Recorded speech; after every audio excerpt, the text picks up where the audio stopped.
And welcome everybody to the Jim Masters Show live entertainment lifestyle talk show series. How are all of you? And how are you? And how are you? How are you?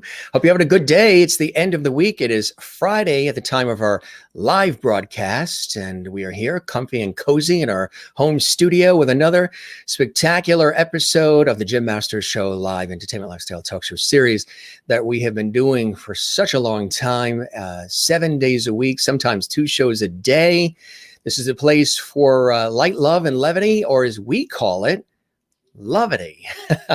Lovity, again, was generated when I just happened to say love and levity just a little too fast in the summertime, and we created lovity here on the Jim Masters Show Live. Extraordinary guests from all walks of life, fields of endeavor, wealths of success, and terrific viewer interaction as well. Now, tonight, I encourage you to be very interactive because we're going to be talking about your dreams. That's right. Not necessarily talking about, although they could be incorporated in the dreams you have when you're sleeping. Maybe the dreams that you have of pursuing certain things in your life are coming out in your dreams. We have the extraordinary dream analyst and author, Patricia Eltinge, here on the show right now, and she's extraordinary, and she's been doing this kind of work for decades, and she's absolutely amazing. So she encourages, as do I, for you to share with us in your posts. You can start posting right now if you want. Maybe there's certain dreams that you have that are coming out every single night, one that is recurring or one that you just have a question about. I have a couple as well that we're going to talk about. So tonight it is a very interactive live episode. Well, all of our episodes are live, but this particular one, feel free to share your dreams with us. And Patricia's here and we'll try to get to as many as we can. Of course, she likes to take some time, not rush through it. But it's really an amazing episode. And she has a wonderful book out that I've read, which is The Dream Class. And she autographed and sent this to me, The Dream Class. It's absolutely amazing. We're going to talk more about this extraordinary book. If you wanted to learn more about the meaning of your dreams, the different types of dreams, and so much more, I would recommend getting this book. We're going to tell you how you can get it, but it's really, it's a cool subject, isn't it? Sometimes we have these dreams that come out of left field. Sometimes they're discombobulated. Sometimes, they can be scary. Sometimes we could laugh. Sometimes, you feel like you're running in your dream. All these different dreams have a lot of different meanings, and our expert, Patricia, is here to guide us through all of that. We welcome all of you. Of course, we always toast all of you. Today, we have some lemonade, Trader Joe's lemonade, in our Pine Island, Florida mug, which comes to us from our viewer and our lovely Mary Bishop in Florida, which we appreciate, and we toast and welcome you, and our international audience watching right now live from all around the world. I see a lot of comments coming in already. We're excited. Anybody that follows us on the YouTube page at Jim Masters TV, let them know we're on, the Facebook page, Jim Masters TV. Anybody that follows us on the Facebook page, Jim Masters TV, or Instagram, Jim Masters TV, tell them, if you have some friends that usually look for us on the Facebook page, tell them we're on YouTube, on our YouTube channel, live right now, so they'll find us and they can participate as well. Great day today, very busy day with the professional work on television and radio, and I hope your day has been beautiful as well. Let's greet some of our lovely viewers from around the world. Good evening, Jim, Patricia, and all of you awesome lovelies. I'm so excited to be here from the very beginning for a change. This should be a really incredible evening in Lovely Hall.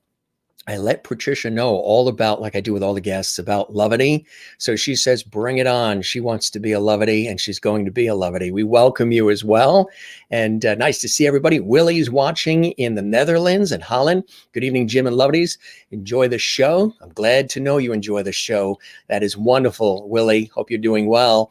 And Christine Clifton in North Carolina. Greetings, Jim and lovely friends. Welcome, dream analyst, author, Patricia Eltinge, to the show tonight. This will be a very interesting conversation in Lovely Hall. Again, I encourage all of you to share your dreams with us. This is a wonderful opportunity to do that because she's going to be here and she can actually analyze them. So if there's a dream that you've had that sticks out, feel free to share it just by posting it on our page. Hello, Jim and Lovities. So happy to be here with you this evening in Lovity Hall. Sherry is with us as well. And those of you on our YouTube channel, don't forget to subscribe to our channel. We would love that. And make sure you click the notification bell so you never miss any of our great content. Maureen says, so many of my dreams take place in my childhood home. No matter what the dream is, it's always at home. Does this mean anything? Good one. We'll circle back to that. We will definitely circle back to that. That's a good one. Your childhood home seems to be very prevalent and prominent in your dreams. Good evening, Jim and Lovities. It's nice to see everyone here tonight. So think about the dreams, maybe recurring dreams or whatever it may be, and share them with us. And you may get some answers to the dreams because the expert is here. Merlin's watching in Ontario, Canada. Hello, Jim and all Lovities. Good to see you in Canada, Merlin. Juanita watching in South Africa. Hello, Jim and all the lovely Lovities. Hope you had a great day. Stinking hot where you are, huh?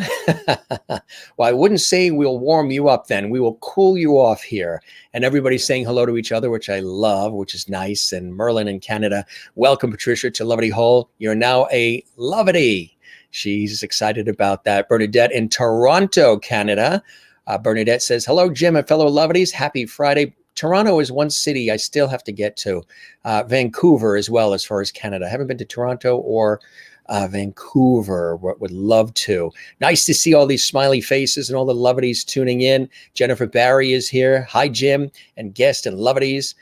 Jen Stur is back. Jen is Zen. The ocean and mountains are together and Zen again. You're going to love this conversation. Think about the dreams that you have questions on, because our specialist is here to answer those questions and to explain things in a very succinct way for you. Welcome to Lovity Hall, Patricia. It's wonderful to meet you.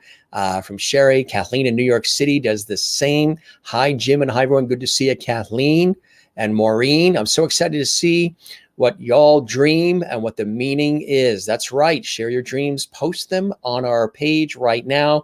It's going to be sort of first come, first serve. So the first ones we see posted are the ones we'll be able to get to, obviously, because we have, a certain amount of time. Welcome, Patricia, to Lovity Hall as well. So I want to circle back to that one that Sherry said that she had, because we're going to bring that one up. But first, let me welcome dream analyst and author Patricia to the show. First, I just want to tell you a little bit about her background. She is an author and a dream analyst and a transactional analyst as well. Again, I see a lot of people are posting their comments and posting their dreams. That's perfect. That's exactly what we want. We're so excited to have her here. She's amazing what she does. She's a longtime leader of dream training workshops as well. She's a transactional analyst, as well as the personal dream consultant to business leaders and celebrities worldwide, as well as everyday folks, using dream work to help herself overcome childhood trauma as well. Patricia provides personal life guidance, growth, and transformation to others through her unique gift of dream interpretation. Patricia lives in Los Angeles and is also a holistic health expert and a medical advocate. The Dream Class, Know Your Dreams, Know Yourself, her book, is the summation of Patricia's more than 25 years of work on new avenues to dream analysis. All of us dream, and the process of capturing our dreams and looking deeply at dream symbols for their important meanings is of great benefit to anyone interested in their own unconscious. I want to talk more about that and explain it all, because it really is absolutely extraordinary. And again, this is the book. That's Patricia there. This is the actual book that she sent personally to me and autographed, which I really appreciate. And it is spectacular. So let's welcome her live and direct from Los Angeles, Patricia Eltinge. Patricia, welcome to the show. It's a pleasure to have you here. Great to be here with you, and I love your Lovity. Thank you very much. Thank you very much. The Lovities all welcome you here. I wanted to go, before I lose track of this, because there's so many comments coming in. Maureen said that she has, I want to go right to this, and then we'll talk about your experience and your background and all. She said, so many of my dreams take place in my childhood home. No matter what the dream is, it's always at home. Does that mean anything? Yes. Well, when we're talking about buildings, and when you're inside a building, it is talking about yourself. So I asked the person, how did they feel in their childhood home? Was that a good experience, or was that a negative experience? Or I can ask them, was that a secure feeling growing up in that home? So it's an interactive thing what I do, because it's not like some of the dream books where it's a dictionary, one size fits all. No, dreams are very personal. So we can ask her, I'm asking her now, if that was a secure place for her. So And Maureen, yeah, she's talking to you directly, Maureen. What was the experience like in that home? Was it happy? Was it sad? Were there, things that weren't so pleasant in that home? Type in your answer, Maureen, then she can further delve in deeper to but the meanings. I will talk about, generally speaking, when you're in a home, that is yourself. So that is how you feel about yourself. So we'll come back to it to see how that was, and then I can go from there, how that experience was for her. And if she's not going outside of that home in her dreams, because our dreams are we have the conscious mind, our daily life, and then there's the subconscious or the unconscious mind, and that's what our dreams come from, the unconscious. And so when we're dreaming of a house, it's what's behind the scenes, and gives us the feeling of how we're feeling about ourselves, first of all. Mm-hmm. So we'll start with that. She said she grew up in a very loving home. My parents divorced when I was 15, but it was always filled with love. Okay, so that's her self-esteem, is she's coming from a secure place. And I always need to ask these things, because it could be a different experience for someone else. Mm-hmm. So she's coming from a place of a secure feeling. And so that's her, where she's at any given time. But then I would ask her also, if nothing ever happens in her dreams that's outside that home, I ask her, what are you doing in your life to not go outside yourself? So we take it another Mm-hmm. step, and we start delving into what's going on in the person's life. Where that home is still sort of that security blanket in a way. Like she said, she goes, family always was and still is the key to her happiness. Great. So that's something she already knows about herself, and her subconscious mind knows this. And I would like to have her, again, if you read the first part of my book, I'll give a takeaway right now, which is how to remember your dreams, because a lot of people, and I'm sure a lot of the viewers here, don't remember dreaming. But I'll interject right here that everyone dreams. All animals even dream. Our pets, you see them squirting around, they're dreaming. And it's our brain doing a paper shredding and a consolidation of memories. And so the dreams come out of that. And so the dream, excuse me, oh, I'm getting distracted. The dream world is bringing us messages from the unconscious forward for us to question how we're going about our daily lives. So it brings us messages for us to contemplate on. So that being said, Yeah, that's wonderful. The book, there are certain wonderful key phrases, Patricia, that I noticed in the book that I absolutely love. Of course, here on the show, and I don't think, I keep saying it was by accident that I was saying our show is about light, love, and levity. And I slipped up by saying love and levity too fast. And now we've developed levity. The show has this whole feeling, vibe, branding. I mean, just everything is levity. The viewers are levity viewers. I'm Mr. Levity, Levity Hall, this whole thing.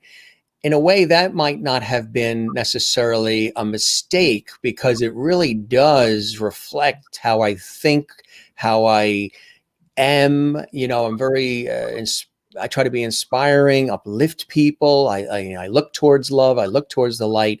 There are certain things and these really cool phrases that, as somebody who loves phrases, stood out for me within the book. Know your dreams, know yourself. All dreams wish us well. There are no bad dreams, only scary images. And a dream not interpreted is like a letter not read. Tell us about some of those really special phrases that are in the book. Well, I try to get across to people that they say, oh, I don't want to dream. I even get afraid to go to sleep at night. I have nightmares. Well, I don't even like to use the word nightmare. I try to train people to use the word, oh, I had a scary dream, or a dream that felt scary to me. So bring it to, it was a dream and there were some frightening images. Now let's break it down and see what those images, the message they were trying to make for us to decipher and be able to work on something that can help us grow. So that being said, that's the scary nightmares not being bad for us. They're just scary images with interesting messages for personal growth and transformation. Fine. So the other one, what was the other question you asked me? The other, saying, oh yes, a dream uninterpreted is like a letter unread. Yeah. It is. It is. It's just don't waste your dreams. Your dreams await. They await your opening so that you can use them. They're there for you, for our utilization.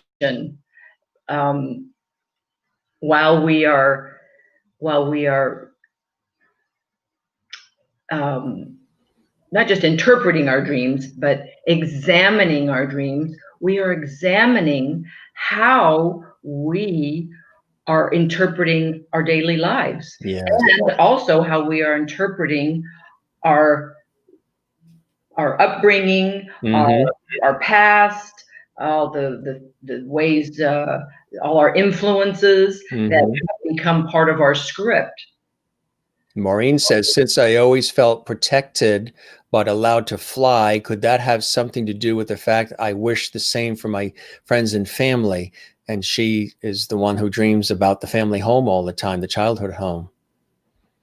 Yes, it seems like she wants to be that, embody that, because that represents who she is and her self-esteem and what she's embodying as an influence. She can influence other people by being living and demonstrating her experience and feeling that she can offer that goodwill outside of herself.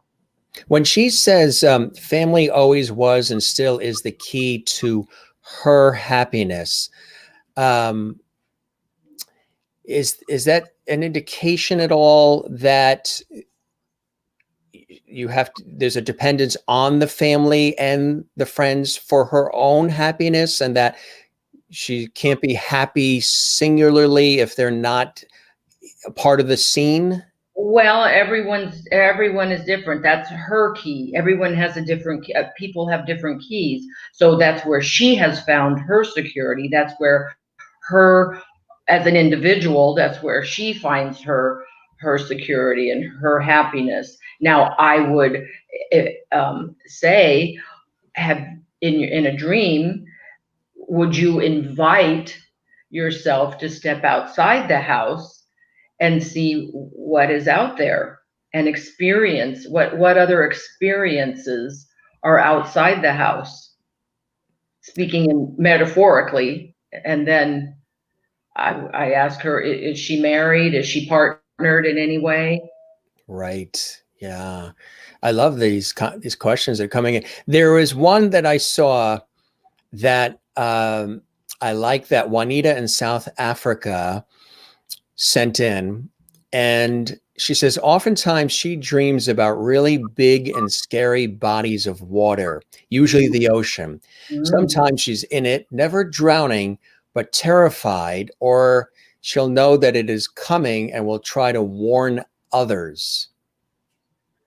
Well, in our dreams, we I don't know if you got to that part yet or not, but our water represents your sensual, sexual side of life, your relationship, your intimate relationship, whether you're partnered or so she feels that that is a very and when things are large in our dreams, that means that that's indication of the importance of it. So I would ask her if she was partnered, and then I would say,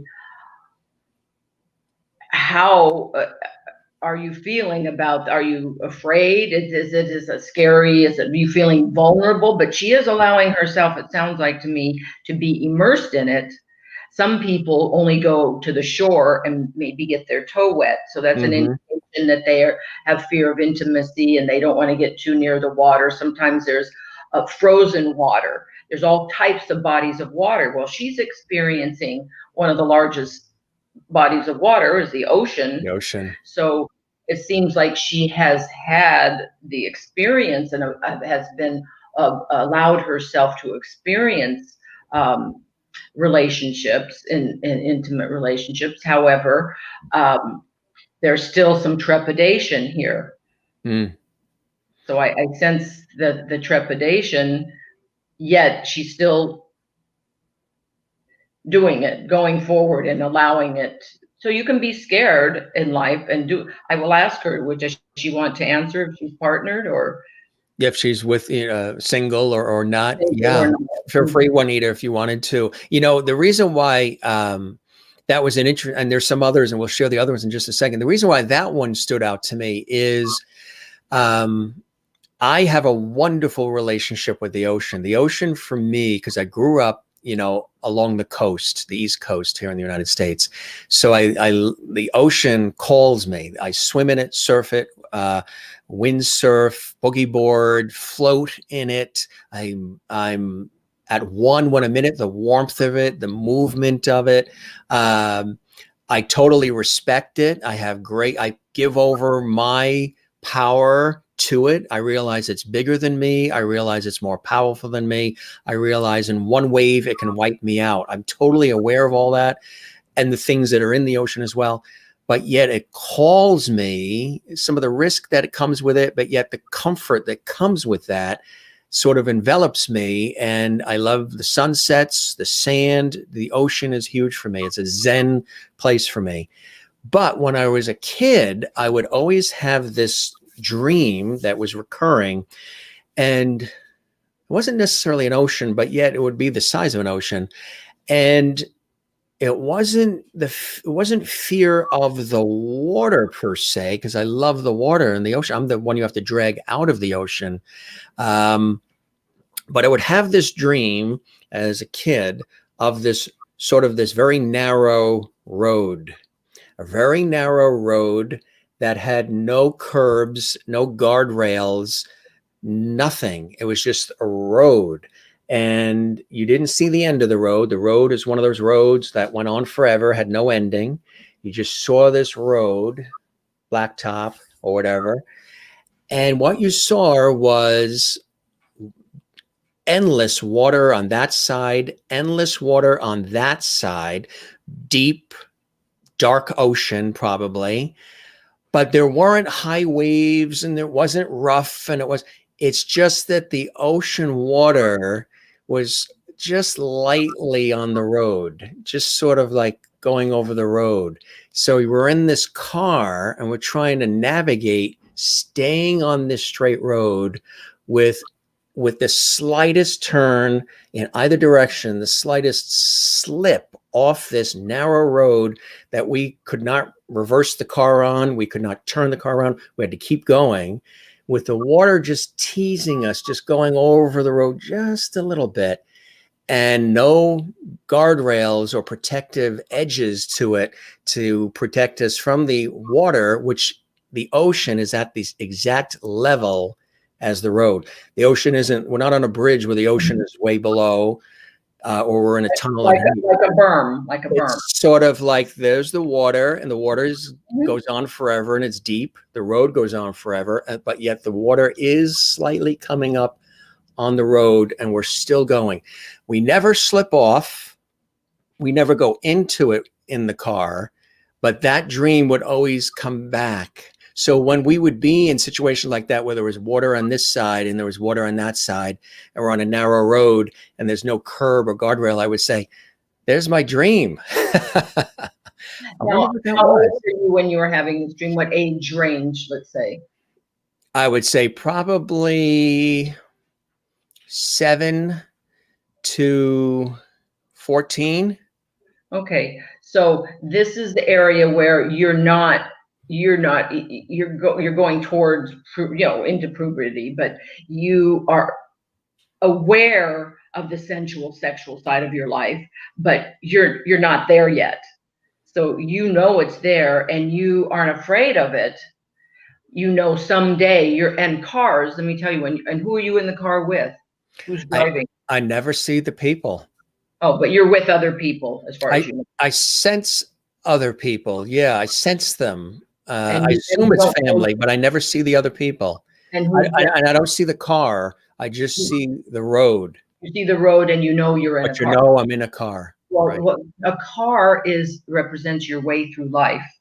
So you're on your way through life, and I always ask what kind of vehicle it is, and because that is descriptive of your way through life. It would But feel like a sedan, like a 4-door family sedan type Mhm. thing.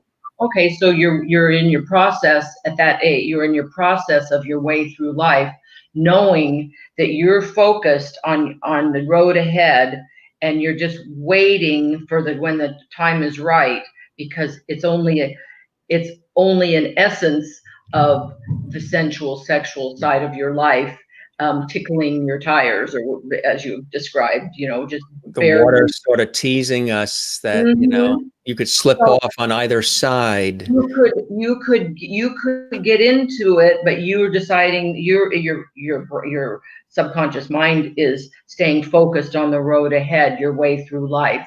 So your way through life in those dreams was more important to you at that time than getting involved in the sensual sexual side of your life. It's You weren't fascinating. afraid of it, you knew it was there, but you were driven, let's say, to stay on the road, to stay on your way through life. Anything about the fact that it didn't have any guardrails or any curbs or anything to protect us from possibly sliding into the deep ocean But you on either weren't side? afraid.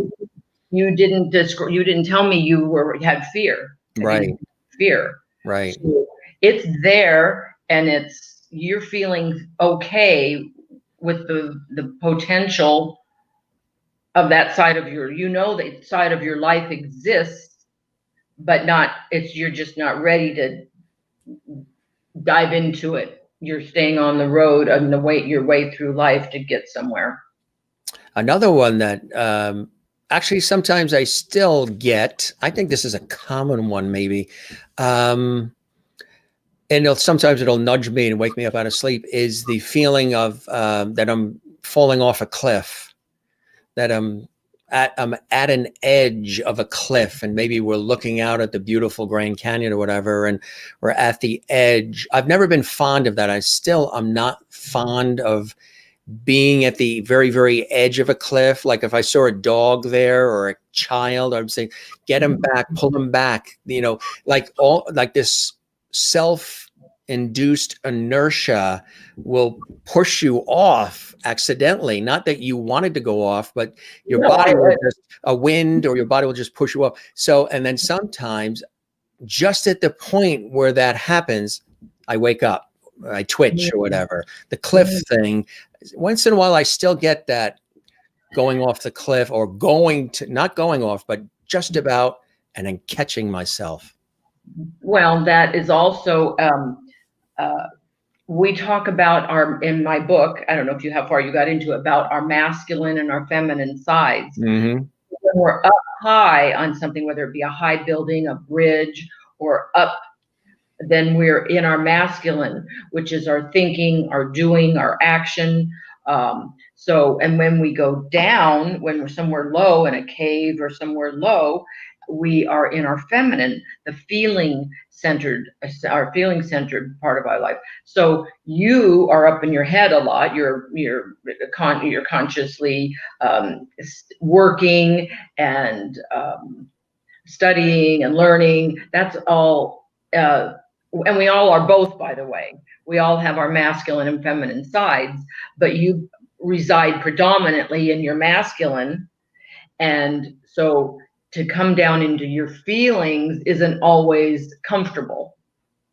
So when people and allow sometimes just allow, see what happens if you go down. You may have a soft landing and you'll find out, oh, I have, it's interesting when people start doing a little bit of lucid dreaming and be as if you're watching the movie and you see it happen and say, and then when you wake up, oh, here's the takeaway I have to tell you right now is, and tell everyone out there, to keep a pad and pen by your bed or recording device. But it's very important, first of all, to tell yourself that you're going to remember your dreams before you go to sleep.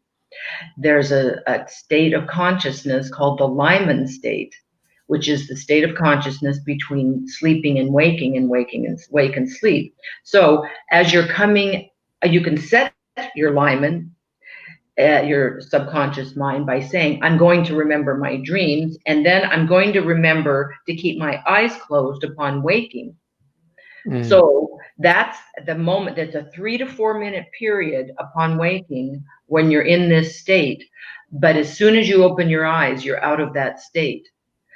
And that's when you can remember your dreams, when your eyes are still closed. So you grab the pad and you say, oh, I was on a precipice and looking down a canyon. Just put canyon, looking down, or just put down canyon, and you'll remember something when you open your eyes.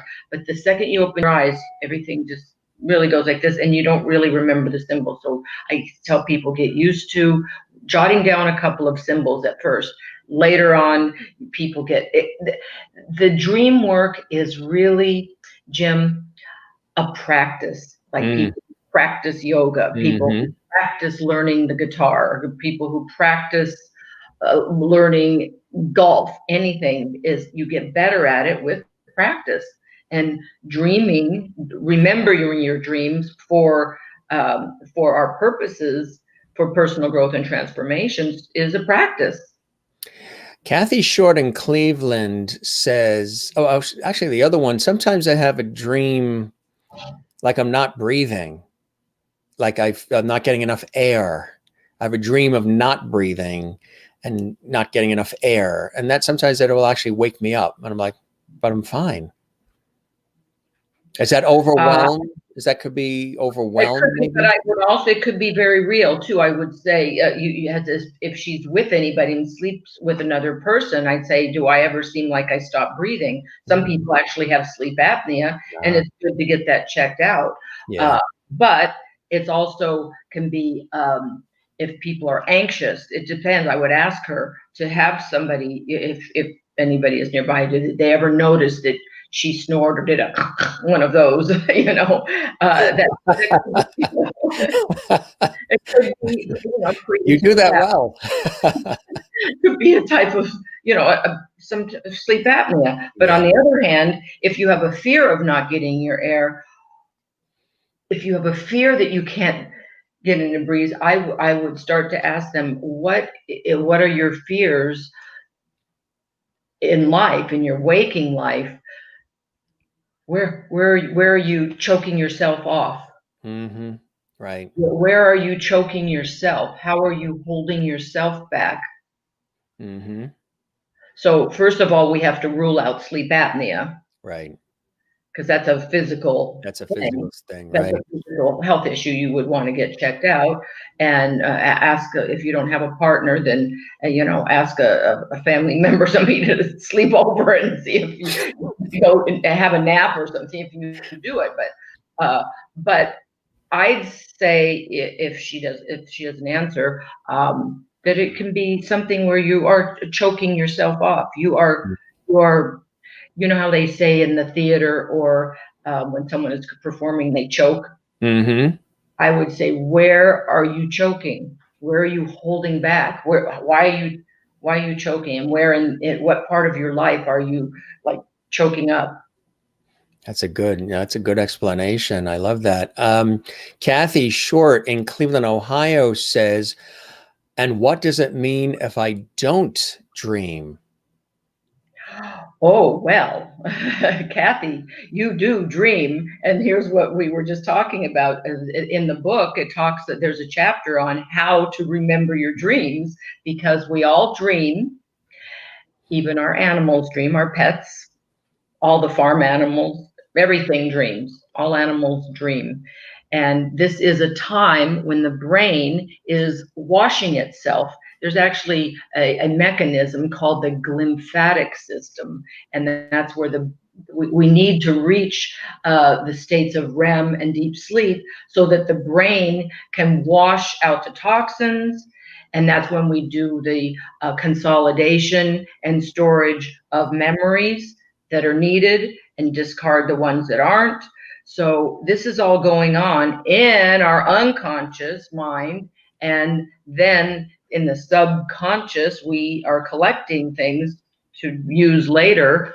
So, you can look up that chapter, How to Remember Your Dreams. And as I said before, it's a practice.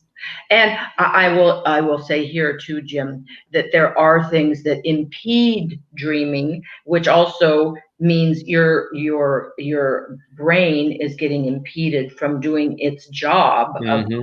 cleansing, and that's what people on meds and drugs and even alcohol and sugar, their mind altering chemicals will impede the brain and the mind from being able to do their jobs, and the dreaming happens in that time. But I was telling a friend that you were going to be on tonight, and he wanted me to pass this along. He was actually afraid to come on to ask the question, but I said, you know what, I'll ask it for you to see, what if there is a reason for why you're having this recurring dream. And he said that the dream that he has is he's in these public places, like he's at work, he's with the family, he's in the store, places where you wouldn't normally be in the condition that he's in when he's having the dream. And he says it's been bothering him too. He can't figure out why, and it's a recurring dream, I guess, that he's having recently. And he'll be at work, he'll be in the post office, he'll be at the supermarket, he'll be in places in the public, but for some reason he's stripped of all clothing. He's completely naked, and he doesn't understand. He was afraid to come on and actually ask that, but I said, I'll ask it for you. He can't figure out why, and it's bothering him because it makes him nervous that he's naked in front of people at work in these public places. Have you heard of that before? all the time. It's a very common dream, and it's when people are feeling vulnerable. It's a feeling of vulnerability. And if you are, and so I get people to work on that and watch it like a movie, like third person. Oh, they're naked. Okay, whatever, you know. So you see why, and then ask yourself after you have the dream, say, where am I feeling vulnerable in my life right now? And is it so terrible to feel vulnerable? Mm. And if I'm feeling vulnerable, what am I doing? What behaviors and attitudes is it, that feeling of vulnerability in my life? How is it affecting me? How do I react to other people when I feel vulnerable? Do I lash out at them? Do I retreat? Knowing him, because he has a little OCD too, he retreats, and it bothers him for the rest of the day. Like, he's somebody that takes things very deeply and personally. And he's somebody who, whether it's through conditioning or whatever it is, he says sorry all day long for everything, all the world's problems. If you told him, you got your toe stuck in the door, whatever. Oh, I'm so sorry. I'm sorry. He takes on other people's sorry and constantly says sorry for everything that goes on sad and bad in the world, and all the COVID and the fear of all the stuff that's going on now. I think maybe that dream of vulnerability could be adding to that too, possibly. But he's a warrior. He's always trying to please people. He always says sorry. Whenever you tell him something that bad happened in your day, he takes it on and says, I'm sorry. And so I would say to him for behavioral modification, I would start by saying, was there really something you need to be sorry about? Because sorry means that you did something to cause it consciously. So you can say, here's how a transactional analysis works. You use words to help you change your life. First of all, it's about words. And we can say, I feel badly for you. Then you're coming from how you feel for the person. I feel badly for you. That sounds terrible, but you didn't do anything to cause their pain or their discomfort. That would be, I'm sorry. So that's a great way to twist that a little bit. I like that. I like that. You start with something very simple in I'll tell him that.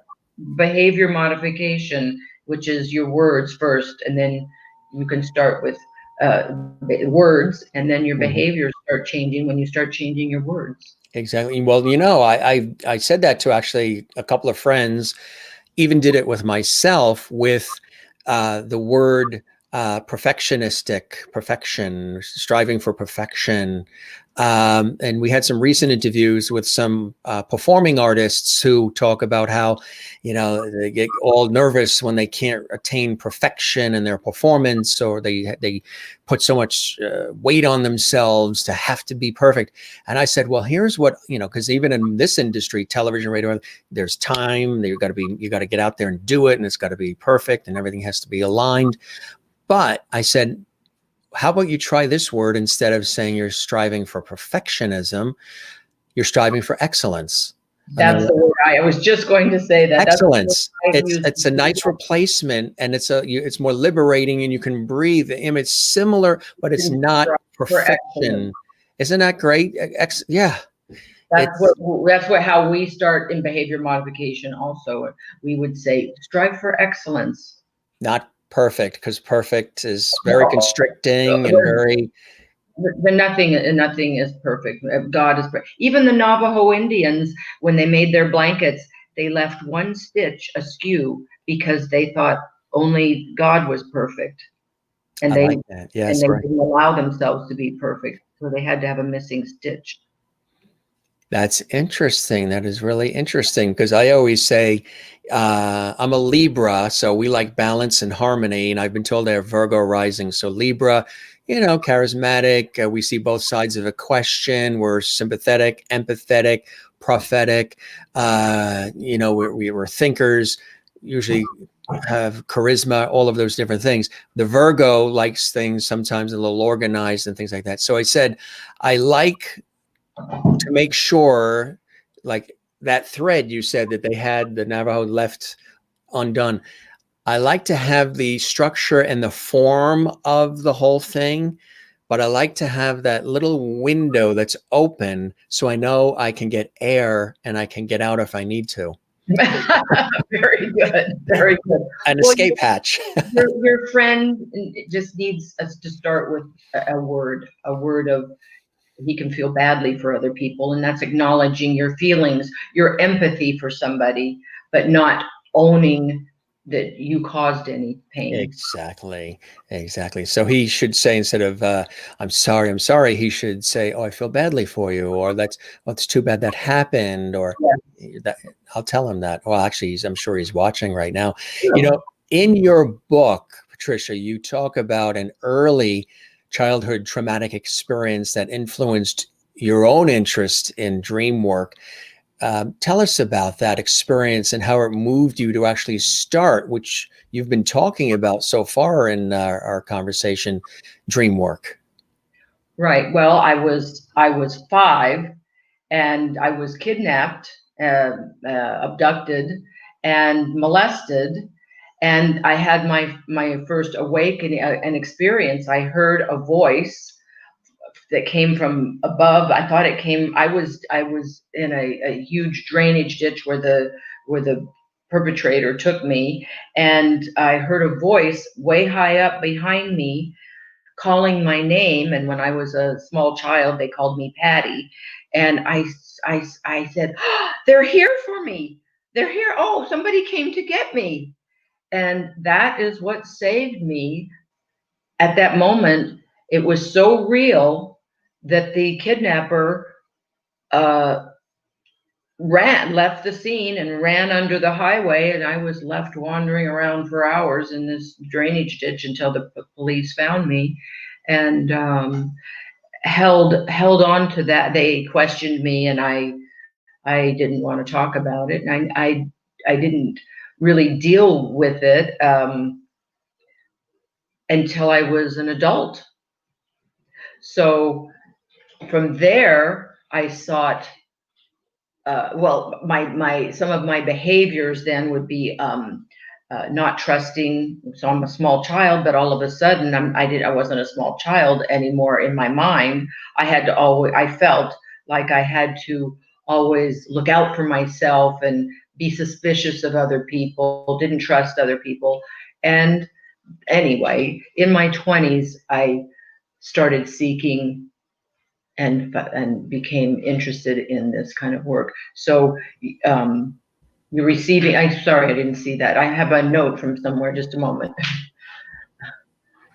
Oh, right. Oh, I was receiving dreams reminding me that all through my childhood, I was having scary dreams, not knowing what those dreams were telling me, other than I would wake up often, many times a week, and run into my parents' room or crying, always had these scary dreams. And the scary dream was always the same scary dream. The witch on her broom. Well, the broom with the big handle is a very phallic symbol, and it's coming after me. And I always said, oh, there's a witch after me. And so those were my scary feelings. Those were my scary thoughts and feelings coming after me about that situation. Later, then in my 20s is when I finally started learning about these things, and getting in touch with my own unconscious that was also coloring my life, shading my reactions. And so I went down the rabbit hole studying and seeing that I could help other people. Which is beautiful, beautiful work that you're doing, Patricia.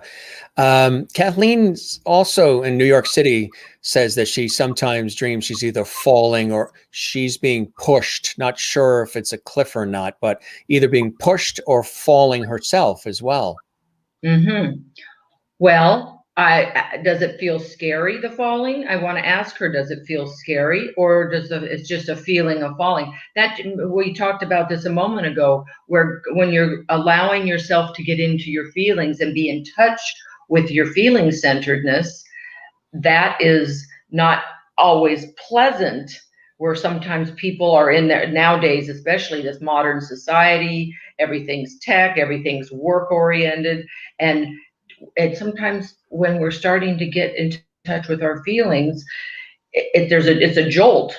It's a jolt from coming out of our head into our bodies, our feeling centeredness. This is our feelings, and this is where we reside when we're working, when we're achieving. And then when we're in our feelings, it's sometimes the unknown to some people.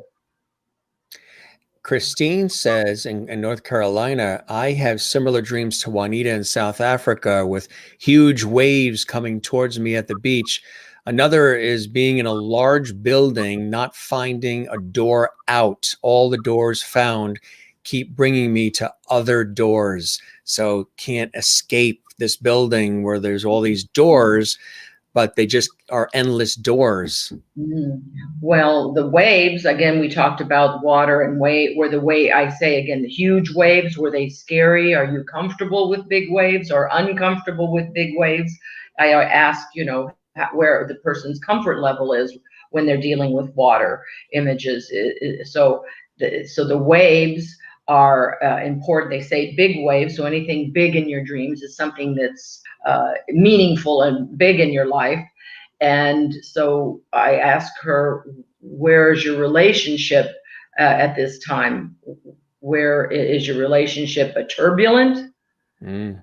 And do you feel, and now you're talking about door you can't escape? Is this maybe I have to, I would interact and say, are you in a turbulent relationship and you can't find, you feel trapped?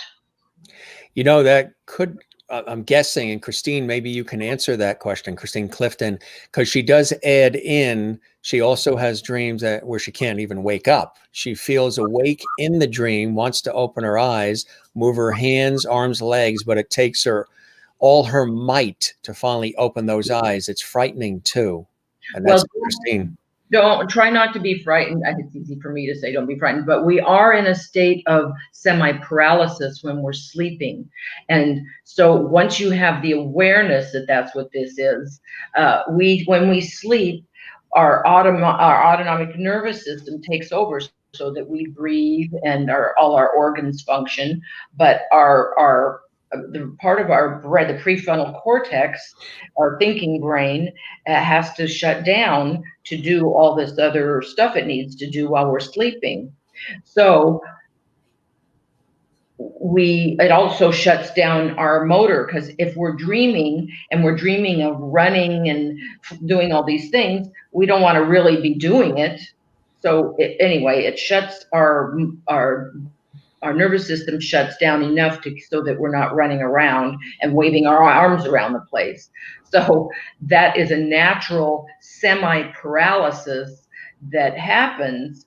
And once you know this, then you can say, oh, okay, I'm starting to wake up, and just acknowledge that then you say, I'll wiggle my toes, I'm going to wiggle my fingers, I take a breath, and coming around.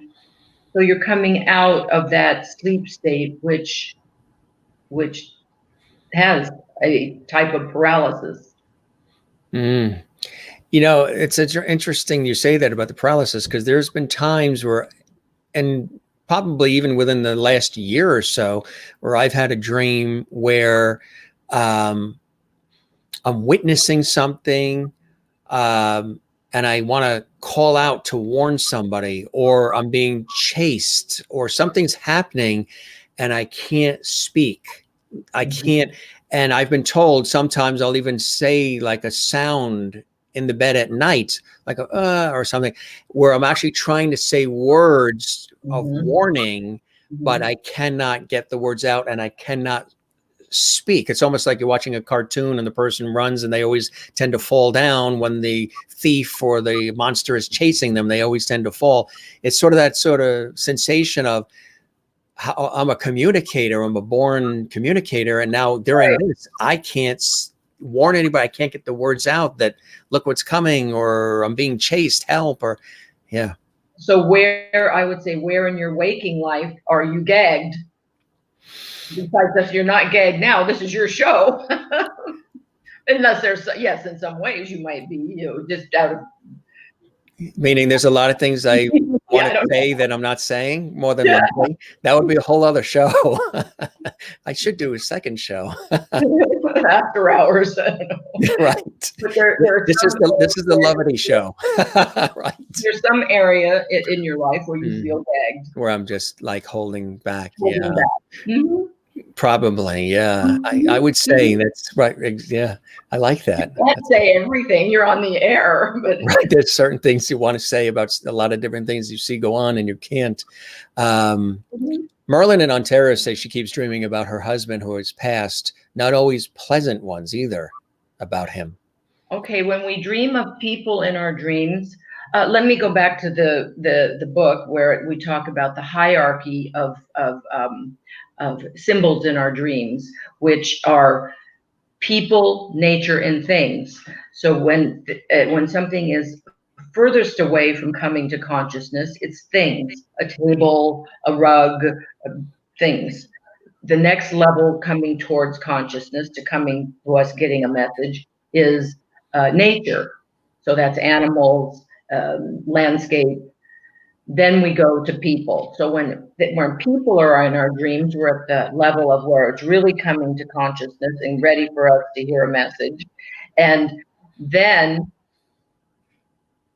so now we're back to the dream, we're at people. So and this is the repetitive dream. It sounds like maybe he comes to the dream.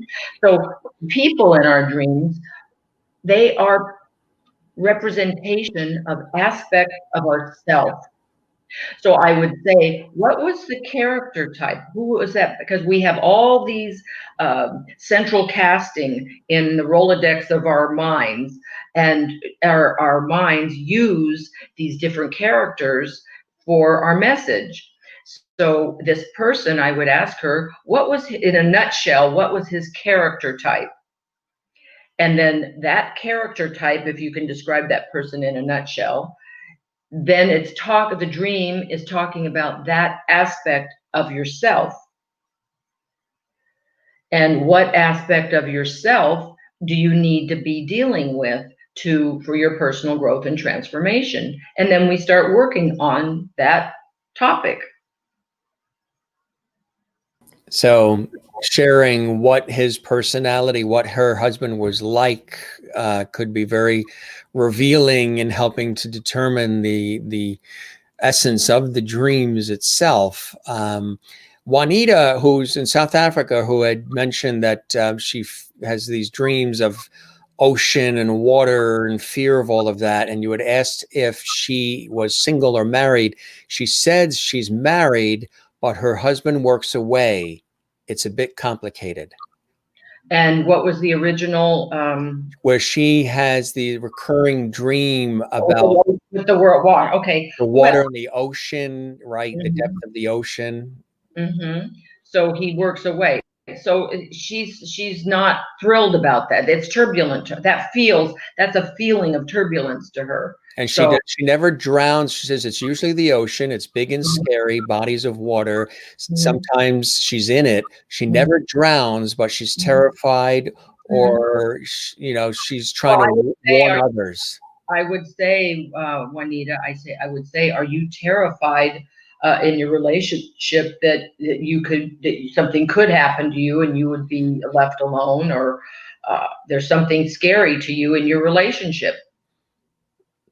Right. And the fact that maybe because he's away, that probably adds to it as well, I would say. To the fear. It's a feeling of turbulence, a feeling of it's scary. And earlier, Kathy in Cleveland had said that, which I know you talk about in the book as well, a lot of people say they don't dream or can't remember their dreams. Why is that?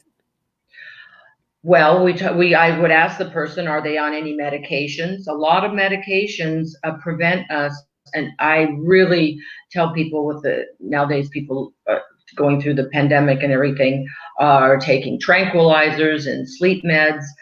They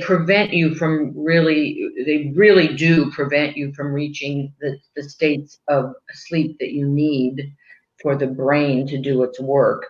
And so I would ask them first if they're on any meds, and alcohol can impede your dreaming. So that's the first question: is, are you on any mind-altering chemicals in any way? And the second, does stress do it too? If you're overstressed? Well, yes, it can. But people ultimately, if they're not taking anything, they can still sleep and even have short sound bites. So back to the tools, the takeaway, the tools. Tell yourself before you go to bed, I'm going to remember my dream tonight. I'm going to keep a pad and pen by the bed and keep my eyes closed for that 3 to 4 minute period upon waking before I open my eyes, and jot down with my eyes closed anything. Sometimes when you first start this practice, and I call it a practice like yoga practice, you may say, oh, I think there was a cat. So write down the word cat. I was at the beach. Just write beach. And then you build upon this practice. It starts to grow. It starts to build. And you remember 2 images. You'll remember, oh, there was something else. Oh, there was a car. There was a car. There was a road. Just like Jim said, there was a road and there was ocean. You start remembering simple images, and you write them down because they all mean something. They all mean something, exactly. Merlin, Something for you to work on. do we dream in color or black and white? Either or. It can be either. Merlin in Ontario says, is it true you can't die in your dream? She had heard that. Right. And we talk in my book, we talk about dreams that have death involved, whether it's yourself or somebody else. And there's something very interesting when it's in your dream. If you allow it to happen, it might feel scary that something dies. It's a part of you that isn't serving you anymore, and you don't need to carry that aspect with you anymore. So sometimes we actually kill something in our dream, someone or something in our dream, something that scares us or something that isn't good for us. And I encourage people to watch the movie as third person. Just watch the scene as if you're watching a movie. And then, well, that's why they've come to me and say, oh, I had this frightening dream, and I stabbed this person and it went down, there was blood and everything. I go, okay, describe that person. Who was that in the dream? What would describe it? And I say, well, how do you relate to that? Is that an aspect of yourself that you don't need anymore? You don't need to carry that aspect of yourself. Maybe you don't need to relate to people in a way you related to them before. Maybe you had some rude behavior or something you're willing to let go of. I like that. I like your perspective.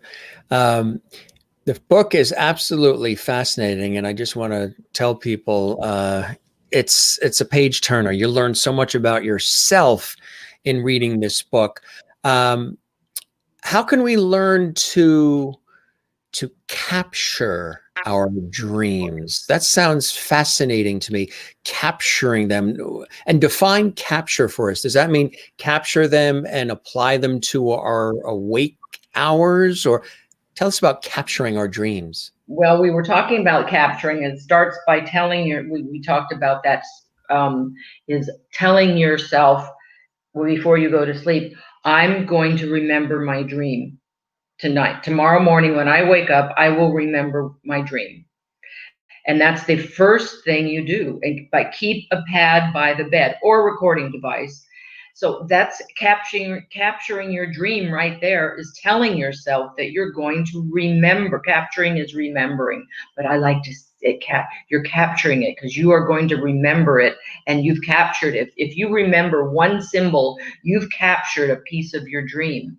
So that is capturing your dream. Now, then we move from there, how to use the tools that I described on what to do then with those dream images, and how we relate them and how we correlate them, connect the dots to our waking life. That's a whole nother level of teaching. That's really fascinating. It's absolutely fascinating. We got some more comments coming in.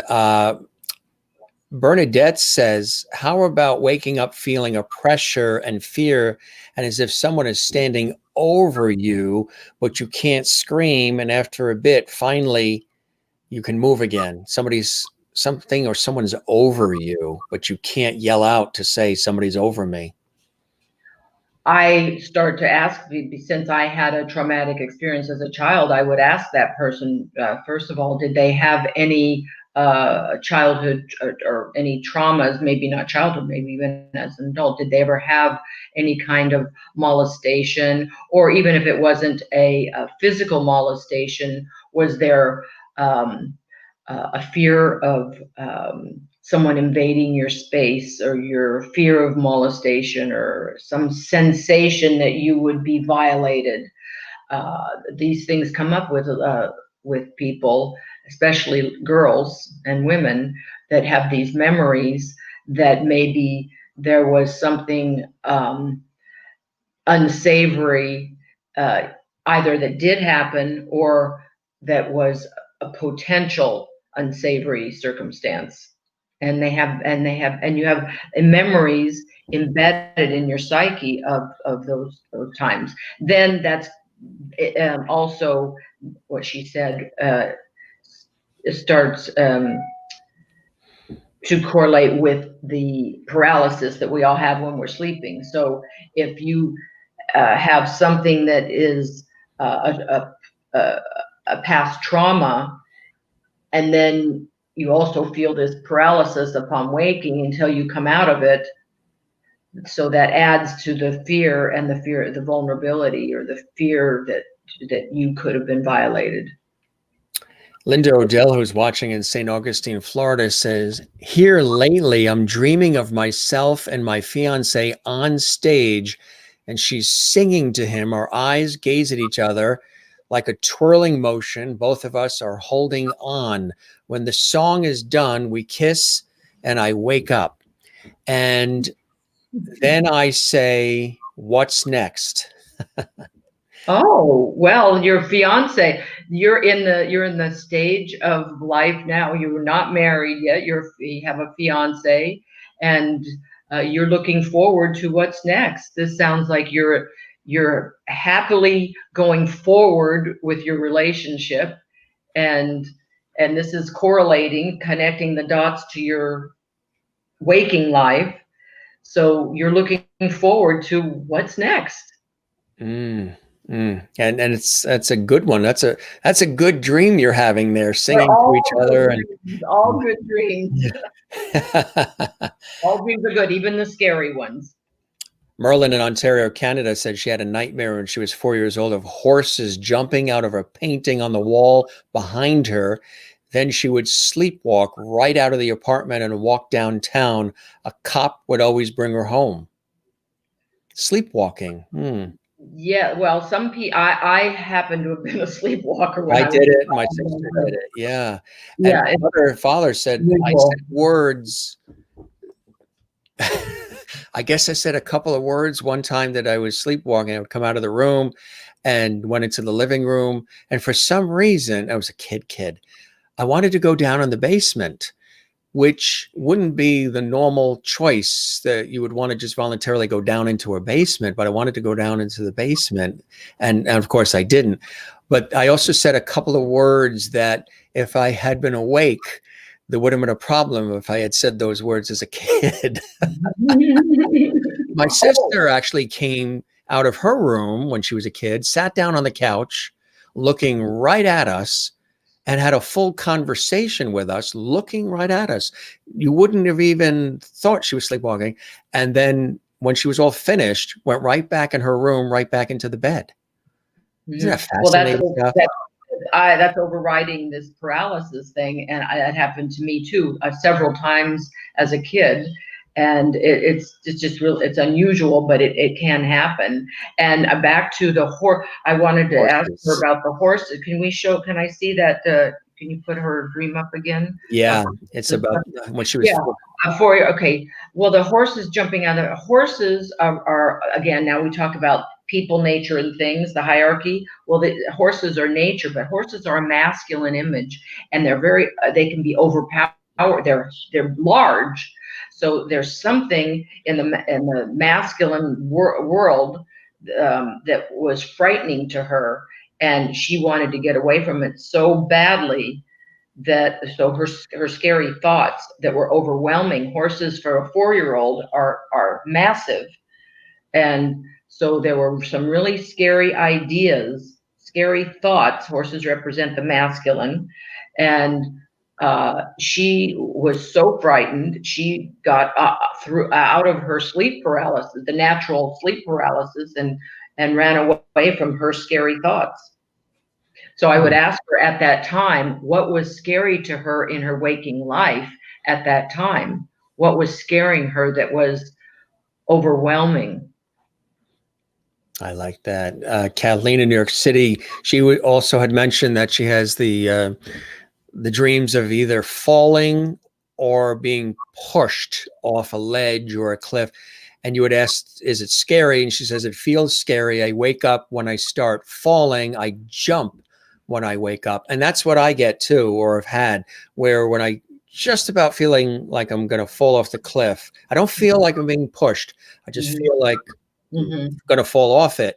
I always catch myself. I never fall off. I always catch. And that's the wake up. That's very common, and that's the start of that start feeling, that startled feeling of coming out of one stage of consciousness to another state of consciousness, and your body is coming out of that sleep paralysis. But I tell people, and if you're at a situation, if it's just a feeling and it's not a play, you're not dreaming of a place that you're falling, then it's just that transition from sleep to wake. And because you were in a very deep, you were in your body, you were in a feeling center, you were out of your head at that time, you were in your body, and now you've got to connect the two again, and it's a start.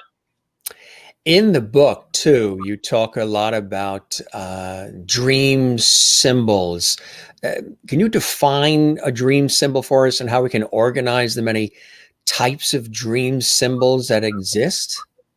Well, we talked about what categories they come in. So the symbols come in categories of people, nature, and things, and which ones are coming through to our consciousness to really come to knowing and getting the message.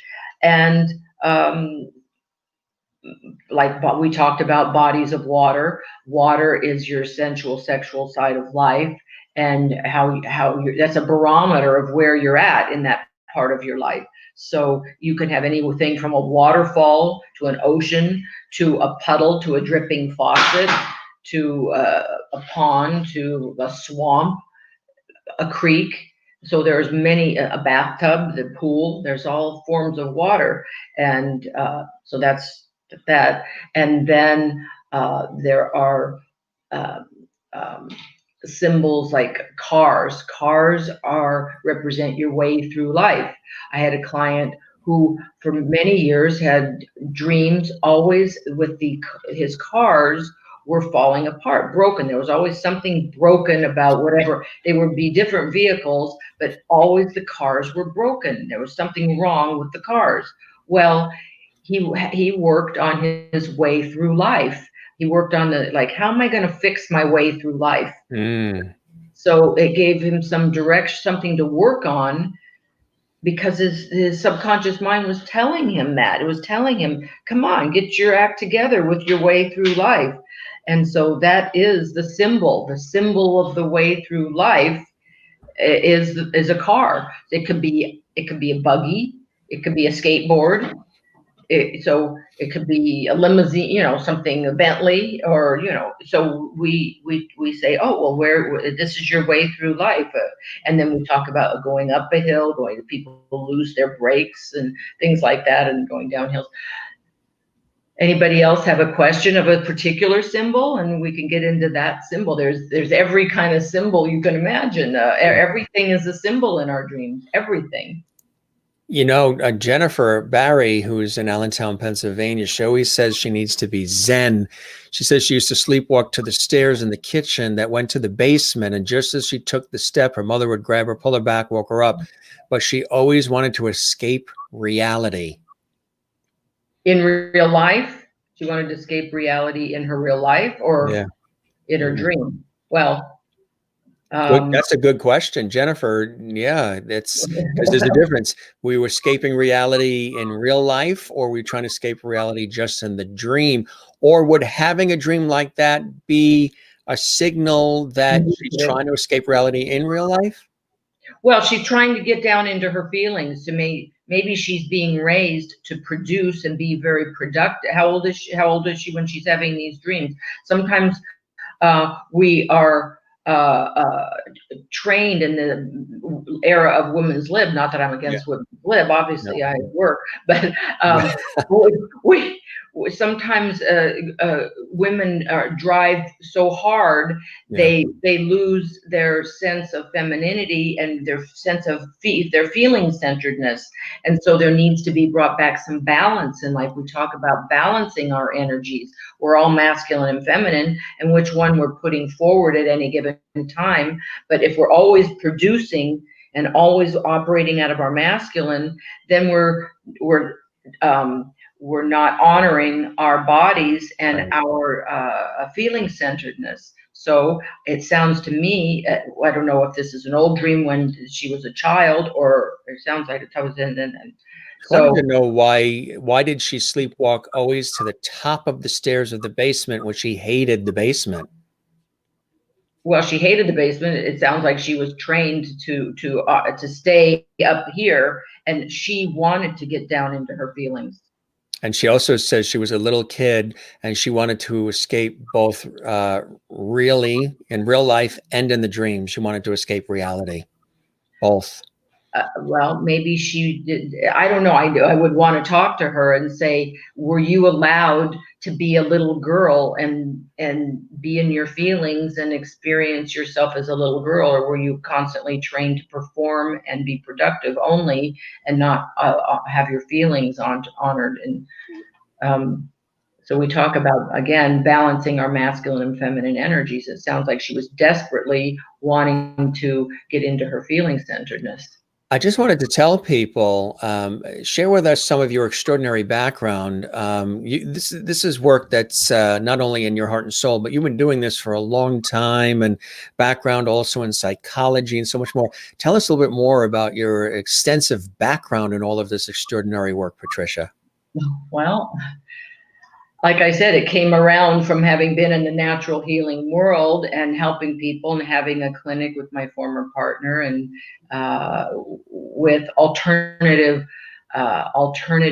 methods of wellness. So we had a wellness clinic, and I then got deeper into the psychological aspect of wellness. So instead of just always, oh, here, take this herb, or Yeah. eat this, don't eat that, which is all important, yes, but then how you are managing your thoughts and feelings and honoring your thoughts and feelings and being able to decipher your thoughts and feelings, as well as eating right and exercising and all these other things.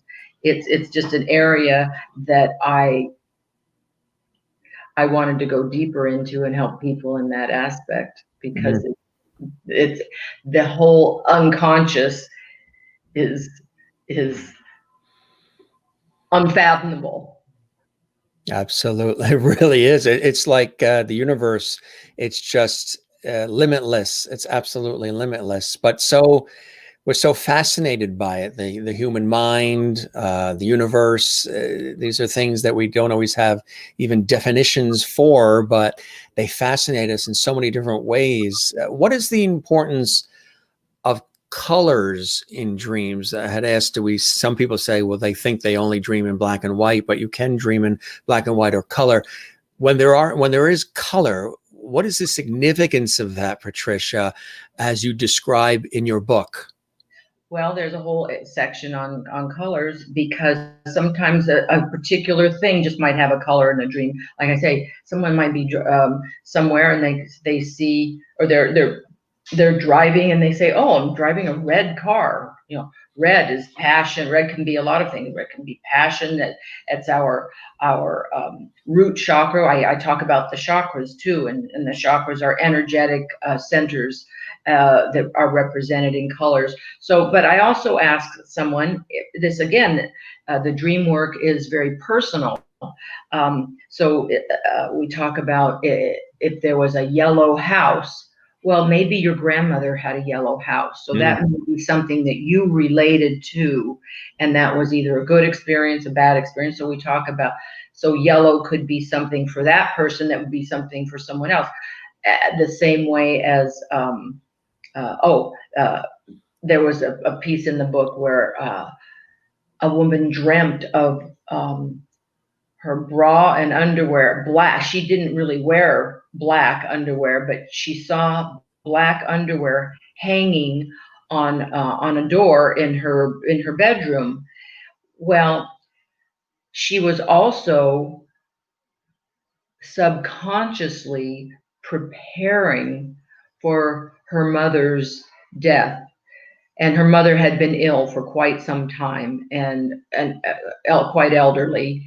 And she was of Italian descent, and they were very close family. And so sometimes it's our psyche's way of preparing us for what we subconsciously know. We're preparing ourselves for something inevitable.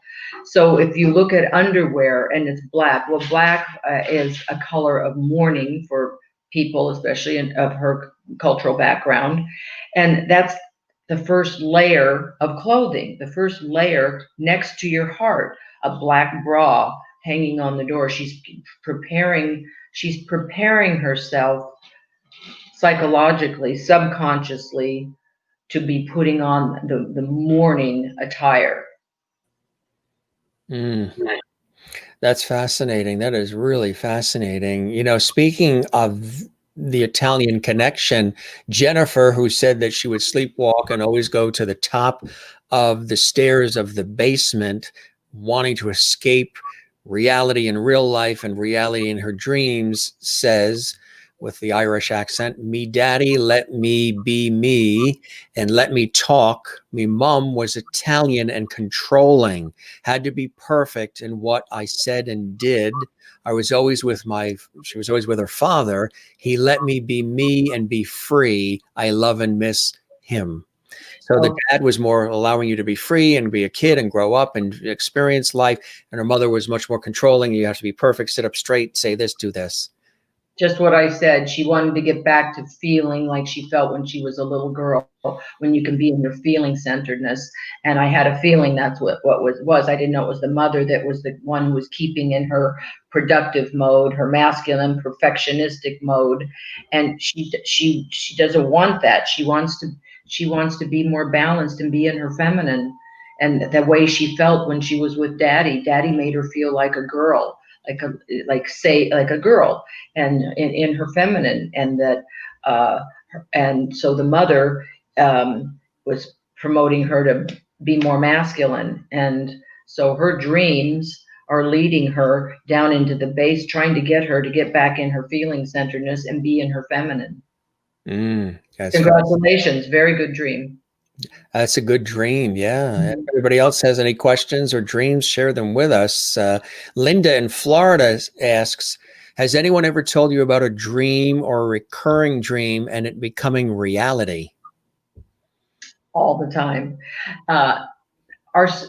This is what I also say about my dream work, Jim, and that is I train people to be aware of their own sixth sense. This is sixth sense training, and the more you understand your own subconscious through the dream work is the best channel, the easiest channel to get through to it. You start to pick up everything around you, because every day we wake up and we're out in the world.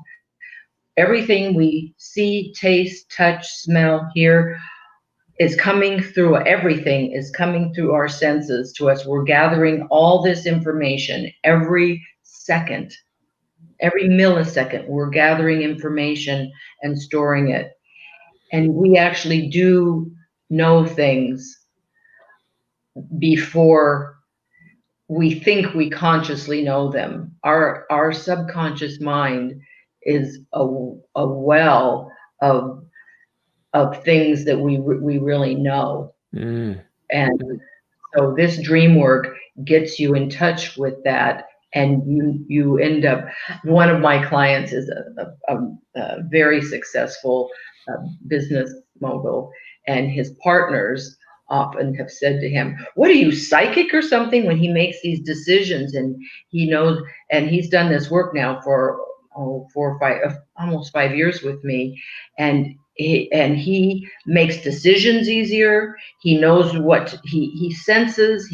He's aware of things more now than he ever was because of this work.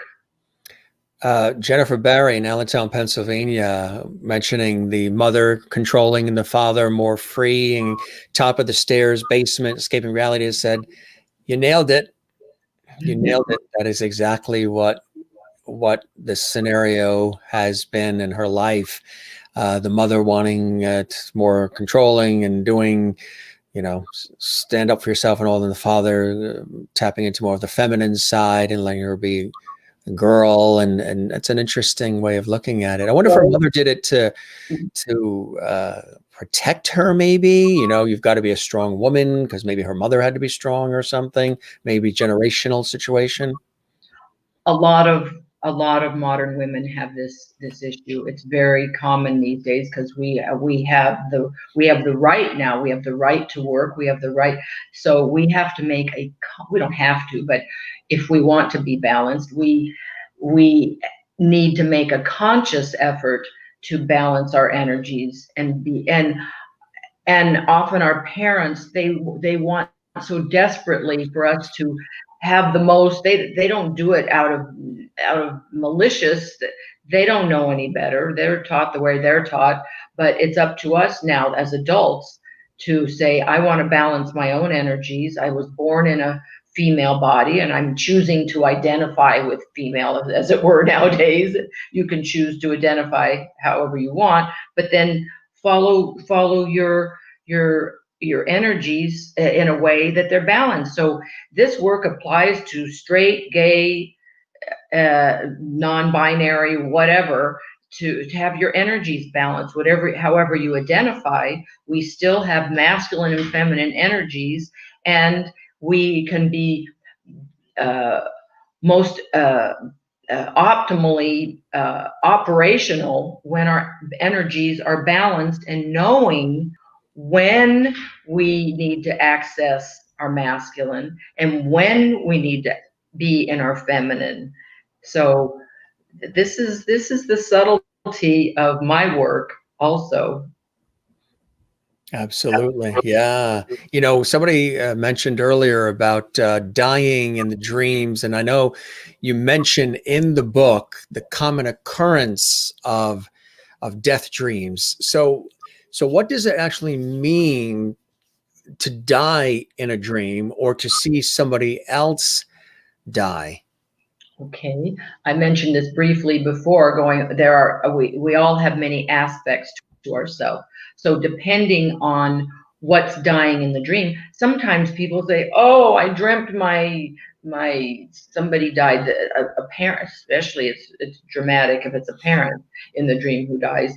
Well, that's an aspect of yourself. You say, "What aspect do I not need of that person? Do I not need to carry with me in my going forward in my life?" Or maybe it's an image of a dog, let's say, that's a masculine, and dogs masculine, cats feminine. Okay, so maybe somebody kills a dog. Well, maybe I'm a woman, and maybe I need to back off on some of my masculine traits if I'm being too overbearing or something. And you can ask yourself these questions. Everything in our dreams is for us to start asking ourselves questions. Where can I hone in on this? So a death is really usually something where we are making a forward progress in our personal growth, because we're letting go of something that does not serve us anymore. I like that. That's a good way to look at it too. Yeah, she says, Jennifer says, yes, Italian strong. I was always loved and protected. My great Nani came over on the boat from Italy. So yeah, she's always had love and protection as well. Also in the book, and I want to show the book, and I have the hardcover. It really is fantastic. And I love the soft here too. That's really nice. It's very tastefully done, this book. It has been told, it's been said to me that people keep it on their coffee tables. It's absolutely. There are 22 photographic images that are dreamlike images. That it's also my photography. Tell us the meaning of the cover, the design and the purpose of the cover. It's fantastic. Well, that's an image, I would say, that I shot at a time when I was shedding an old persona. Clothing in dreams represents persona. And so when you're dreaming of articles of clothing, as I told you, the dream before, that was the bra, that was persona. So Right. This is persona, and it's also black. And that dress in the window, it's black. It's beautiful. It is. Yeah. So that's allowing something to going, like a funeral attire, or something that I'm letting go. I'm letting go of an old persona. And you're on like a balcony with a New York City skyline, sort of. Yeah. It's like a new lease on life as well. No, your dreams. It's a letting go. It's a letting go of a former persona, a former way of a former way that you were doing things, even a former career. Sometimes people are in career transitions. And that was a time when I shot that photograph. I was in career transition. So Kathleen Walker in New York City, who just lost her mom a few months ago, says, I dream a lot about loss. I'm at a funeral or just crying over losing someone, missing my mom a lot. How do I have less of these dreams if possible? Can you actually create a scenario where you can cause yourself to not have a dream that you'd rather not keep having? I think you have to move through your grief process, and you don't want to stop your subconscious mind from working for you. You need to go through your grief process, and if that means having these dreams to help you, they are helping you. So they're actually doing the process that I talked about before of cleansing. So you just have them, and feelings just are. So the feelings aren't negotiable. And when you're sad and when you're grieving, you're sad and you're grieving, and you don't try to make it go away. Some people try to make it go away with meds or alcohol or lots of addictions or numbing agents. Yeah. Numbing agents and escapisms. But sometimes we just have to be with our feelings and acknowledge that our feelings are there, and accept them, and be with your feelings, and they process. But you need to go through your grief process, and you do that with people. I don't know if you've been involved in a grief group or seen a grief counselor, or this dream work. I work with a lot of people who have with grief work, and it's part of the process of getting. You have to push the arrow through to the other side. When I don't know if you saw Cowboys and Indians, when you get the arrow in, you don't pull it out. It'll cause more tissue damage. The arrow has to go through. The process has to complete. Right. So that's an indication that she's still in the grieving process, and in due time, the dreams will automatically start lessening the occurrence of them. They're working for you. Yes, they're working. They're actually helping her. They're helping you process the grief. that she probably feels during the course of the day, and maybe she's in scenarios where she can't emotionally express it. She has to hold it back because she's in public or whatever it may be. Precise And it's the evening is allowing her to process that. process it. Would you say a lot of our dreams, that's a lot of what it's about? We're processing the things that we're dealing with, thinking about, or we are not even tending to sometimes during the daytime hours? Absolutely. Everything is there could be things from the past. Many times there are things that come up with our in the past, but usually it's something from the present that's triggering some remnants of the past. So that's what we're doing. We're constantly consolidating all of our data that we've taken in, and processing it, paper shredding some of it, and consolidating some of it, and putting it into memory. My next question really was, can dreams help us with healing and with trauma and even with illness? And obviously they can, huh? Absolutely, we do a lot. I also do dream work with people when they are sick and infirmed, where like lucid dreaming and um, uh, telling them to plant seeds in their limen. That's that state of consciousness before sleep. I want this worked out. You could say, I want to heal my body. I want to heal my breast. I had to say somebody had a breast surgery. I want to heal my body. So you plant that and you tell your subconscious mind what you want it to work on while you're sleeping and in your paralysis. And it gets the message, and you can process your you can instruct your subconscious to work for you in healing your body. Tell us about the session work that you do too. We have the amazing book, but you also do this extraordinary session work. How do people get involved in that, and what is a session actually like?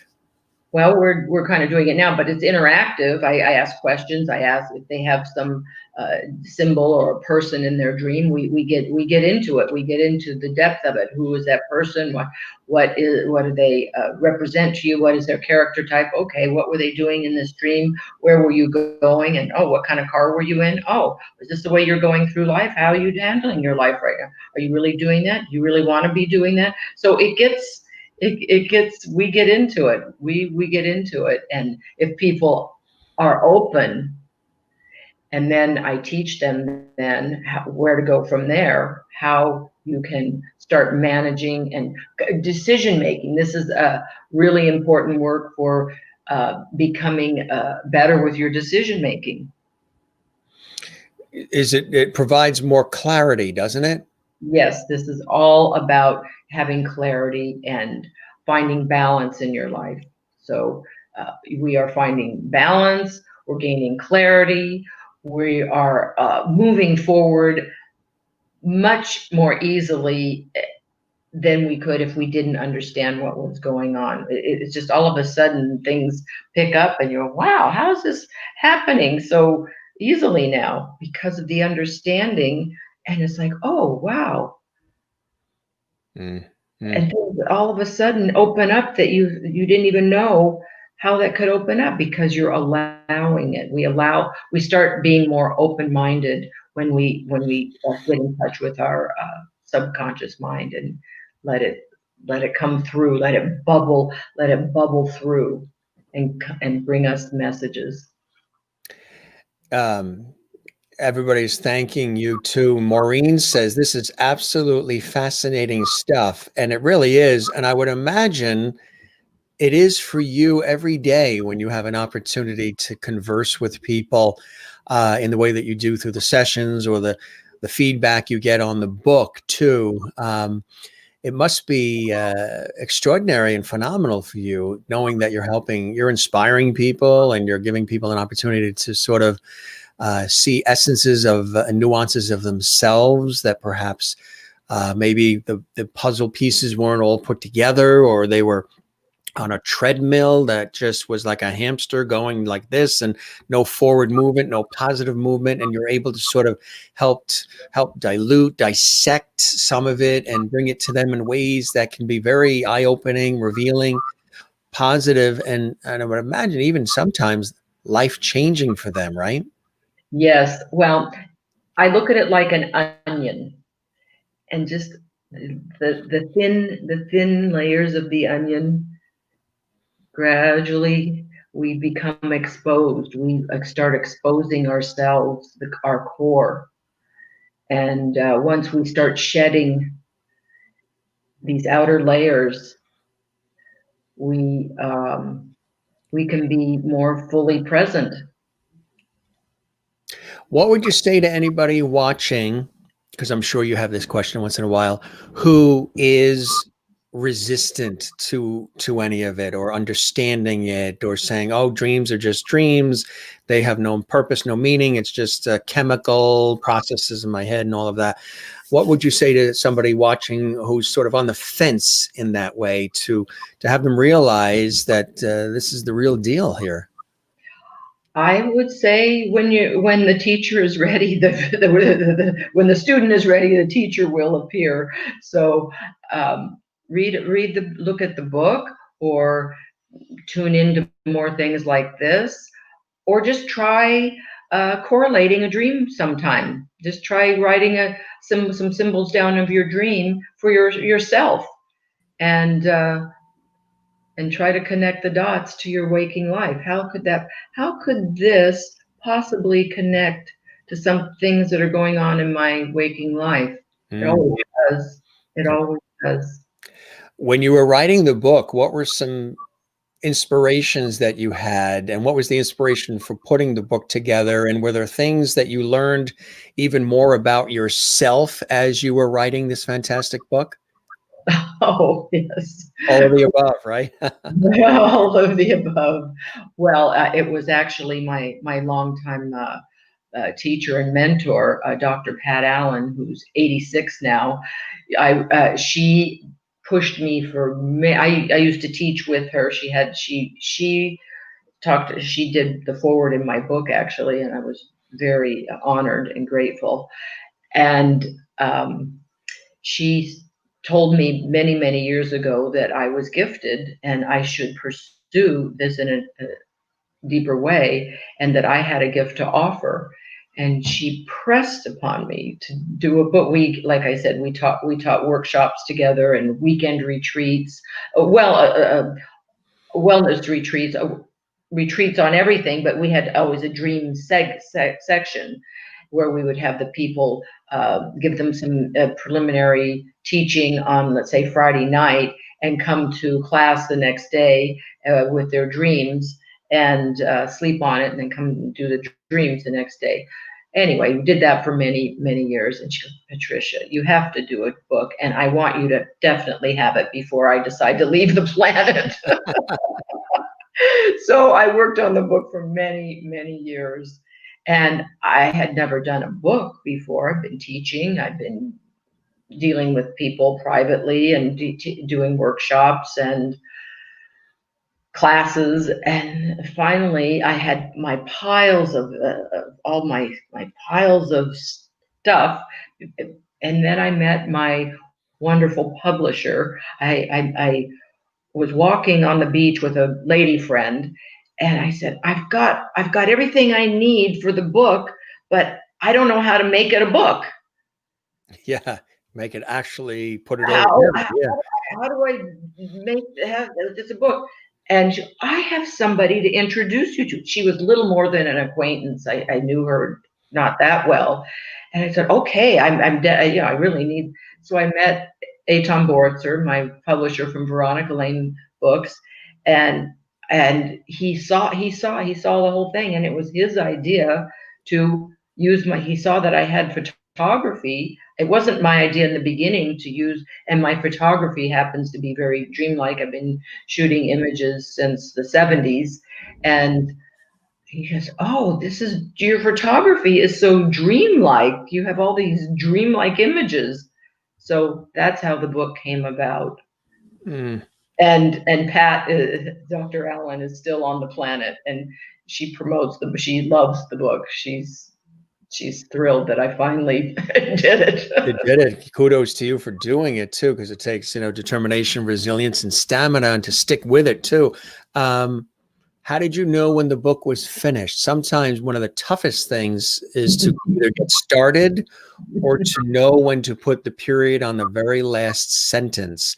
How did you know when the book was done and you felt comfortable enough to walk away from it saying it's done? Not that you didn't rewrite and tweak and you do all of that part of the process multiple times, but then when you had that sensation that it's actually done, how did you know when that was the case? Or did other people say, I think you're done? It's a great editor and publisher. They know. It said you've pretty much spelled it all out. You're done. Right. And always leave room for a follow-up. A sign of a great publisher, editor/publisher. Do you see another book coming too? Now that you've got this one out, did you like the process? We're like, gee, I kind of like this. I could see another one focused on some other things coming out. Yes. That is, yeah, absolutely. That's wonderful. Wonderful. Congratulations on it. Juanita, who had mentioned about the ocean and the water and her husband going off to work and elsewhere, far away, and she wasn't happy that he decided to do that. She's asking now about her youngster, saying, do children dream vividly? My 6-year-old daughter would often tell me her dreams, and they're very reality-based. Not sure whether this is actual dreaming or imagination for a 6-year-old to dream vividly.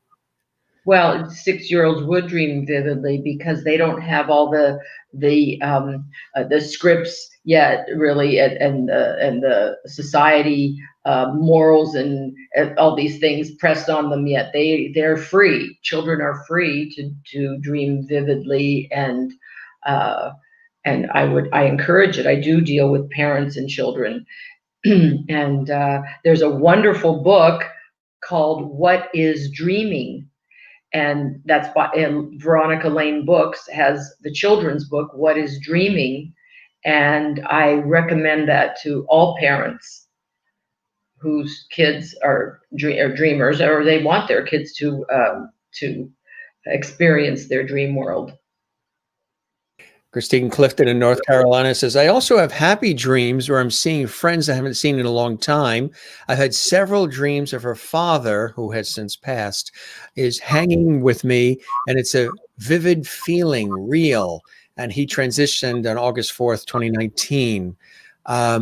She's having these happy dreams, and she's also having a dream. I've actually had that. I've had dreams of like a relative that passed, and in that dream, it's so vivid, it's so deep, it's so real. It's as if they're still alive. I hear them, I feel them, I feel their essence, I feel their warmth, I hear their voice, I'm talking to them, they're still with us, they're still a part of the scene.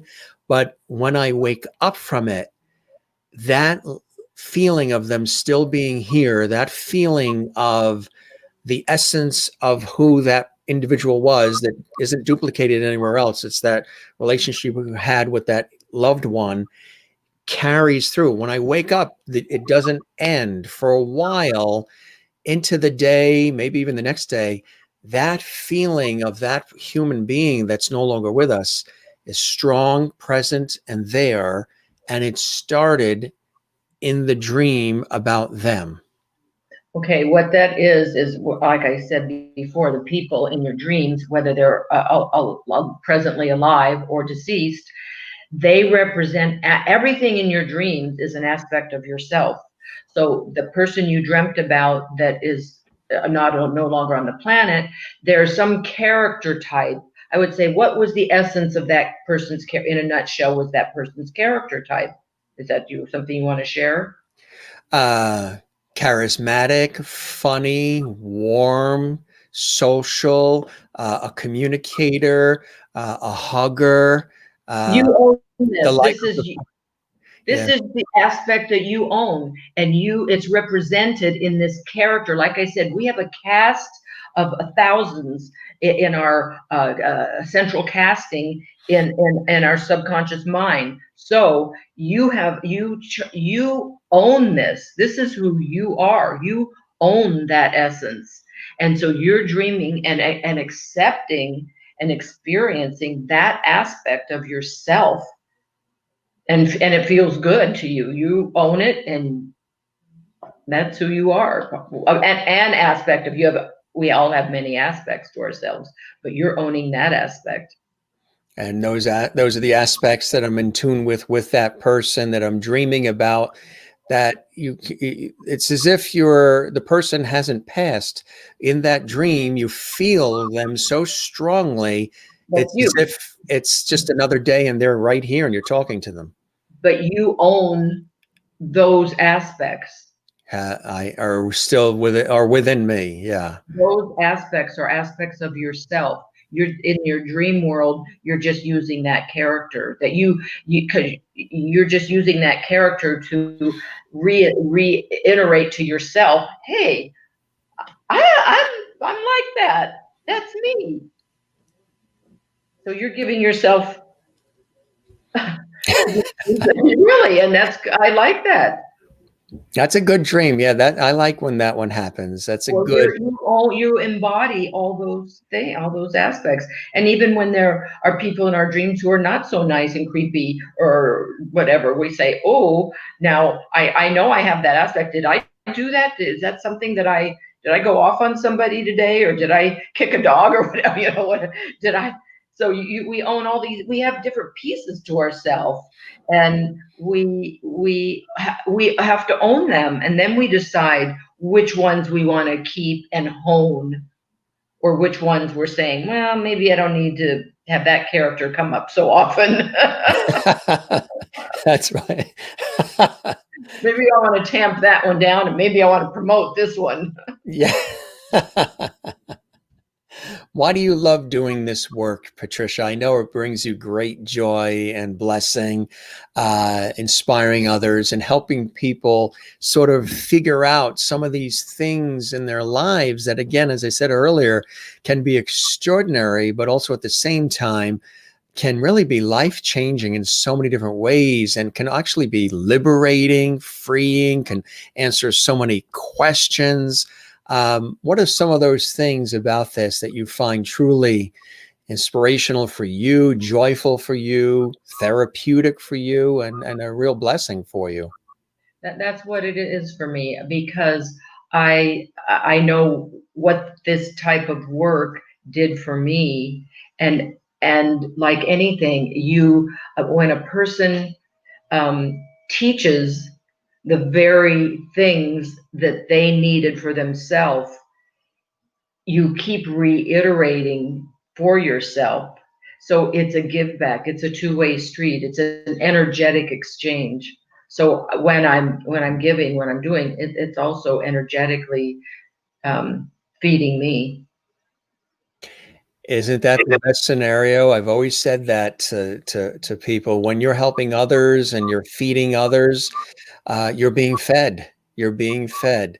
It's beautiful work that you're doing. And again, there's the website to make contact. The book is also available on Amazon as well. Again, it's the Dream Class. And again, if you want to know about dream readings and things of that nature, dreams at thedreamclass.com.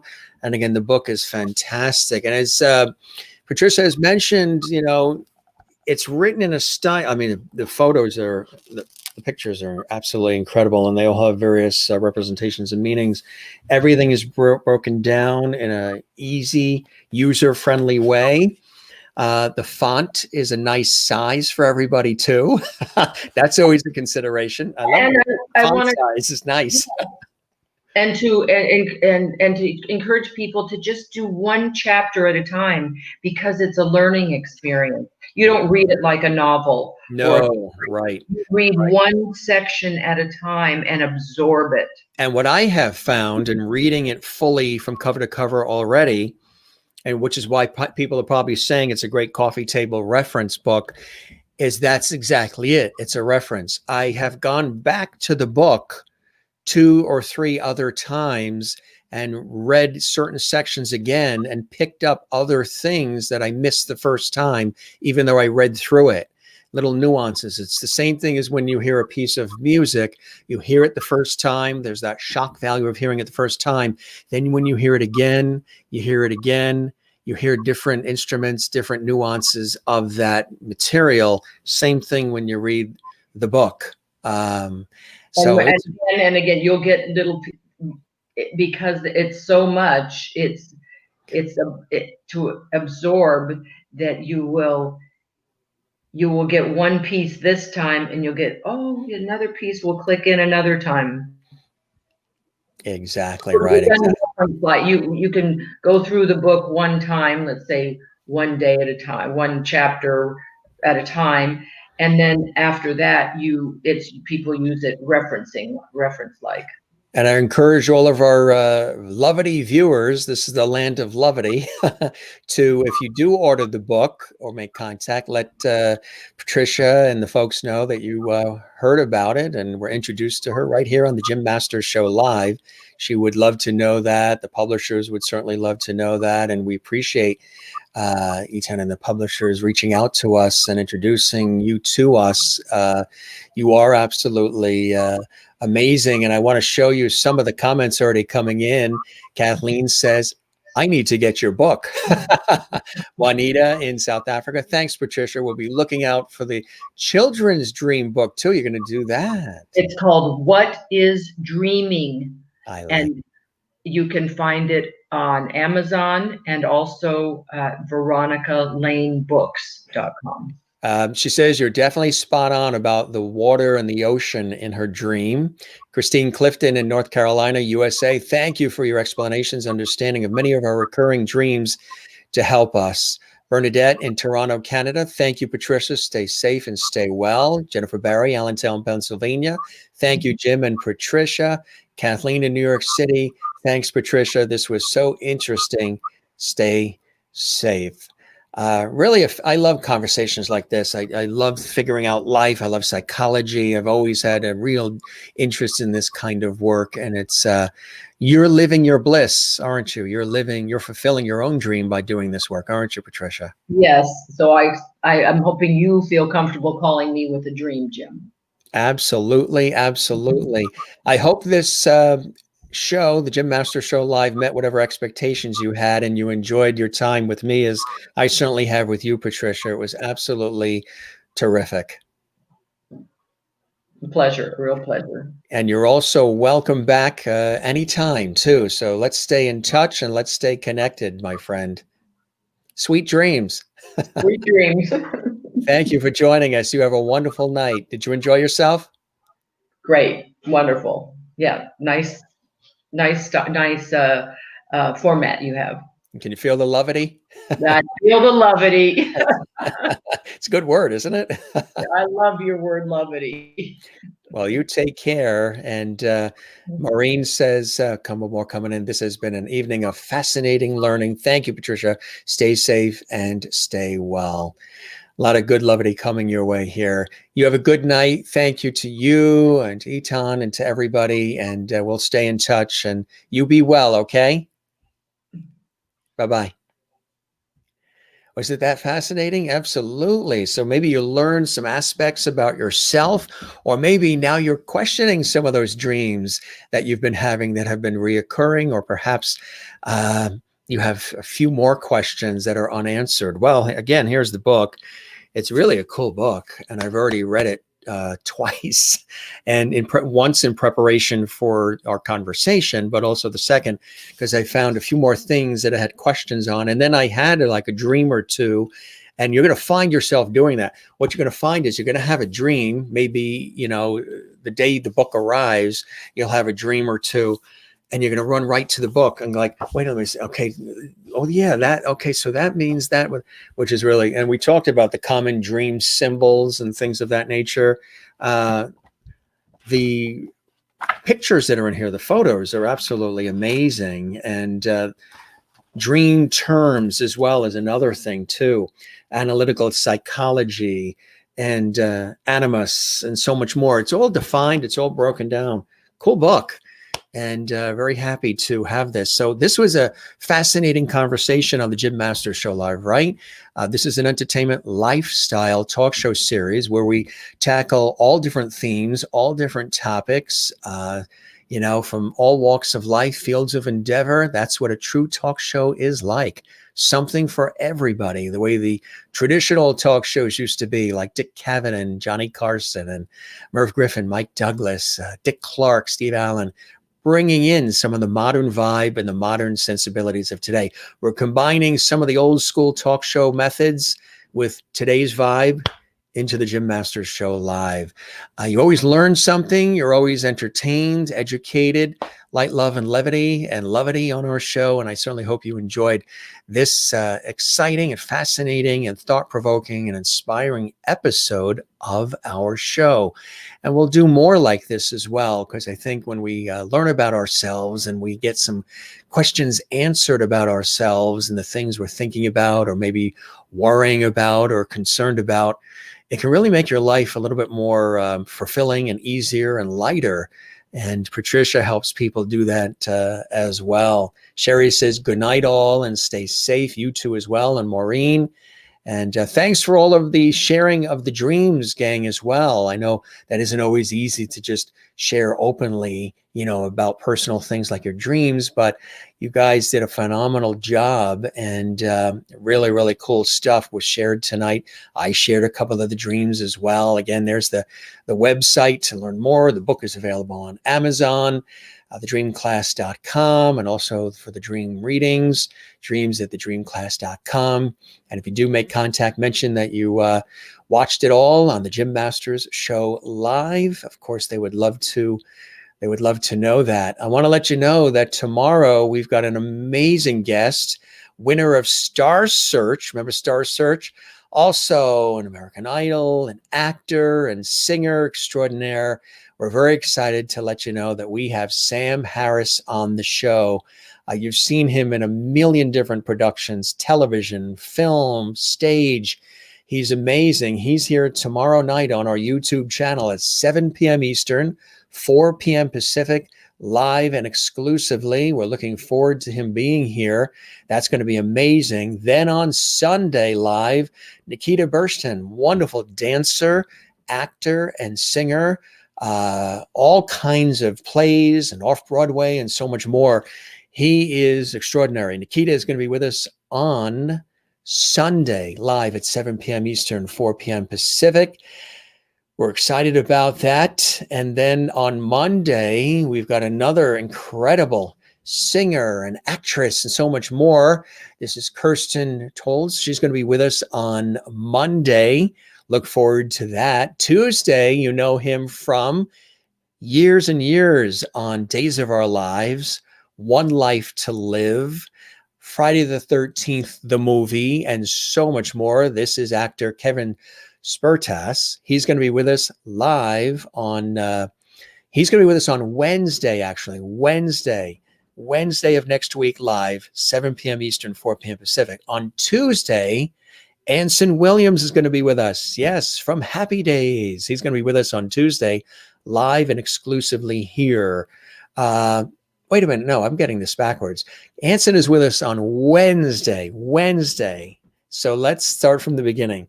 Anson is here Wednesday. There's so many guests. It's getting crazy. Anson is Wednesday of next week. Kevin is Thursday of next week. Tuesday is Rebecca Harkin, live from Australia. That's going to be at a special time, gang. That's going to be at 8 p.m., not 7 p.m. The reason why we're doing it at 8 p.m. is because it's going to be the next day. She's in Australia where they're ahead by several hours. So it's going to be 8 p.m. Eastern, 5 p.m. Pacific this Tuesday. Irish singer, songwriter Rebecca Harkin, sister to Keith Harkin, originally from Celtic Thunder. She's going to be here. She's a brilliant singer and songwriter and performer. She's going to be here Tuesday, 8 p.m. Eastern, 5 p.m. Pacific on our YouTube channel, Jim Masters TV. She's going to perform live. It's going to be really, really cool. That is this coming Tuesday, 8 p.m., and it'll be like noon in Australia, I believe, the next day. So Kirsten is here Monday. Actually, let's start from the beginning. It's really cool. Sam is here tomorrow, Sam Harris. And then Nikita is here on Sunday. Kirsten is here Monday. Then Rebecca is here Tuesday. Anson Williams from Happy Days is here Wednesday. Kevin Spurtus from Days of Our Lives, One Life to Live, Friday the 13th, Broadway, you name it, is going to be here on Thursday. Yes. And then on Friday, we have wonderful author and life coach Sterling Meyer is going to be with us. She's brilliant. She's going to be with us on Friday. Then Broadway star Nikenje is going to be here live. She's all excited. She's going to perform live. This is her first guest appearance on any show in 2021. She was a guest with me a few weeks ago when we were doing this other program. So I invited her to pop on. She's all excited. Look at that smile, huh? She's going to be amazing next Saturday, a week from this Saturday. Nikenje is going to be here. Broadway star Nikenje is going to be here. And that's going to be absolutely amazing. So we've got some tremendous guests coming up. And of course, great conversation. In February, we're going to be doing a lot more host chats, food shows. We're also going to do a poetry episode. If you write poetry or you know somebody that does and you would think you would like to share your poetry on our show, or you have somebody that you know that does poetry that you think is of great value and you'd like to see it on the show, well, here's what you do. You can send us the information to jimmasterstv@gmail.com. This is also where you, if you have potential guests, we're booked pretty much all the way into, we're starting to book in March now. February is pretty much booked, but if you have folks that you would love to see on our show, you can send us an email to jimmasterstv@gmail.com. That's jimmasterstv@gmail.com. And again, if you have suggestions for guests, even though we got a lot of guests that are booked and so many more are being booked, but I encourage the viewers who love and watch our series to send some suggestions too. A lot of you did. I got 3 more today from our lovely viewers of guests you'd like to see on the show. Send the suggestions for potential guests to our show's email address, jimmasterstv@gmail.com. Also, if you have poetry, if you write poetry, or you know somebody that does, there is the email address to contact us at the show, because we're going to do a special show that's going to be filled with uplifting and inspiring poetry, which I think is a good way to begin the year. So again, this is an entertainment lifestyle talk show series where every episode is something different, and there's something on this broadcast for everybody, and that's what I love. Fascinating. Sometimes we have entertainment and singing and dancing and jumping around and comedy and food, and I like variety. Variety is the spice of life. Keeps it interesting for you, keeps it interesting when we have guests, and it keeps it interesting for your host as well. Interesting topic tonight. Thanks, Jim. Good night, everyone. Keep well, and may your dreams be sweet. You as well, Juanita. Some really cool dream sharing you did there as well. And Christine says, tonight was fascinating with Patricia analyzing our dreams. Glad so many of us participated. Nice hearing the explanations for so many different kinds of dreams. Great show. Thank you, Christine. I knew you guys would love it. And even the folks who watch this in the archives on our YouTube channel later, they're going to find something that I'm sure is going to click with them as well. And for those watching right now who maybe didn't participate live and share the dreams, perfectly fine. I'm sure you got something out of the show as well, which is what it's all about, gang, with our entertainment lifestyle talk show series. Bernadette in Toronto says, good night, Jim. Thank you for the interesting show. Good night, everyone. Stay safe and stay well. My pleasure. My pleasure. Kathleen Walker in New York City says, have a great night, Jim. Good night, all. Sending levity to all. Sweet dreams. That's a good way to end tonight, right? Sweet dreams. Good evening from Linda Odell, Mr. Levity. Good evening, Levities in Florida. You as well. Linda, and some really good. She loved your dream about on stage and singing to the fiance and all. That's a really great dream. And you didn't get a chance to see Patricia's chair. You'll have to dream about what the chair was. Probably tonight you're gonna you're gonna have a dream of this big chair sitting there with her in it. Maureen, you can imagine what her chair was. Thanks, Jim, for this interesting evening together. Dare we say sweet dreams? I know. Lovety sweet dreams. Good night, Jim and Loveties. Till next time, lovety dreams. Yes, poetry. We're going to do a special poetry show coming up. So we want to give you some time. If you write poetry, or if you want to write some poetry, or if you know some poets, feel free to let us know at jimmasterstv@gmail.com. We're going to do a whole episode with inspiring and uplifting poetry. Poetry, I love poetry. It's very popular. Even now, people are talking about it. Of course, that wonderful poet that was at the inauguration too. She was amazing. And so was Amanda Gorman, right? She was amazing. And so we're going to do a show with sharing some fantastic poetry. Again, every show is something different, gang. So tune in and tell your friends about our show so more people can enjoy it. Interesting chat tonight. Thanks, Jim. Hope to be here tomorrow. Enjoy your evening. Sam Harris, the wonderful singer and actor, winner of Star Search and so much more, is going to be here. And where are you now? Where are you headed to? Didn't you mention Toronto to a guest the other night? That it was cold in Toronto or something? All right, gang, we're going to wrap up. So again, there's the book. Wonderful guest, Patricia Eltinge, The Dream Class. Very happy here on the Jim Masters Show Live to introduce her to you. It was a pleasure having her on the show, gang. I hope you do well. George and the gang say goodnight. George Burns, who had a ball with singer and actress, legendary singer and actress Julie Budd, who was on our show last night. Did you see last night's show? It was amazing, filled with music and lots of levity. And her wonderful career, Frank Sinatra and Denny Thomas. She was on The Tonight Show with Johnny Carson. She was on Merv Griffin, Mike Douglas. Unbelievable. That was really great. You love writing and reading poetry. So send us some, and maybe we can share it on an upcoming episode of our show. You got Jimmy back there. There's Jimmy, there's Silver, there's Gilligan. And there is I think it's Carla, right? Carla in Brazil that loves the turtle, the crystal turtle. He's back there as well. Very excited because we won another Telly Award. There's one, there's two. We just won another Telly Award for my work in television. Very excited about that.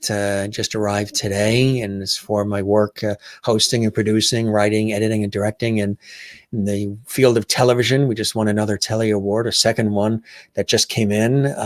Very excited. So nice weekend here. Wishing you a wonderful weekend. We're going to be here tomorrow. Again, our very special guest, Sam Harris, is going to be with us. We thank our very special guest again, Patricia Eltinge, for joining us. Again, there's the book. And I hope you guys have a great rest of your night, or if you're starting your day, have a great day. Of course, we always say, don't forget to smile, share the smile, best kind of contagious there is. Don't forget to share the levity. We talked a lot about water and the ocean today, didn't we? Of course, the ocean is my Zen place. Love the ocean. Of course, the ultimate is with loving family and friends. That's the ultimate Zen place. And of course, tennis and cycling and writing and music and all. Working in television and radio and stage all these years has also been a very Zen place for yours truly as well. And of course, spending the time with all of you on the Jim Masters Show Live. Don't forget to relax, to breathe, take care of one another, love one another, and breathe from the diaphragm. Weekend's coming up. Try to relax. We'll be back tomorrow night, 7 p.m. Eastern, 4 p.m. Pacific, live with actor and singer extraordinaire Sam Harris, right here on our YouTube channel at Jim Masters TV. Great having you all here. Thanks for joining us. Thank you very much. Congratulations, Jim. Well deserved. I appreciate that. Thank you very much, Kathleen and Bernadette. Congratulations. Thank you very much. Christine. Oh, I do see 2 awards behind you. Congrats, Jim and crew. Thank you very much.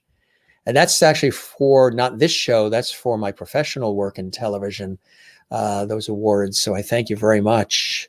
Congratulations from Juanita. I appreciate that. Jennifer Barry. Congrats, Jim. Thank you very much. Maureen. Congratulations, Jim, on the awards. Thank you very much. I appreciate that.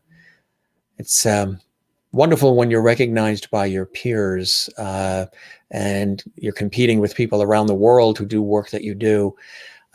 So those awards are for hosting, producing, directing, editing, and writing in television, and honored, truly honored to receive yet another one. Amazing.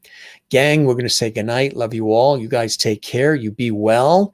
We'll see you tomorrow right here, same bat channel, the Jim Masters Show live. All right. Go stretch those legs. Lovity. And we'll see you tomorrow right here. We'll be on our YouTube channel tomorrow, okay, gang? So those that are on Facebook, let them know. We try to alert the Facebook crowd when we're on exclusively on YouTube because we're doing some YouTube promotions. So let everybody that follows us on Facebook to join us on the YouTube channel. You're not going to want to miss Sam Harris tomorrow. He is amazing. He's all excited. Looking forward to it. And hopefully we'll see you then. All right? Stretch those legs. If you're hungry, go grab a sandwich. If you're going to bed, sweet dreams. I plan to have some sweet dreams tonight as well. Anyway, lovity hugs to all. All right, gang. We love you all. You guys take care. And we're going to send Bernadette to Toronto on a trip. Good night, everybody. We'll see you tomorrow. See ya. Oh, more comments coming in? Bernadette? I never discussed Canada.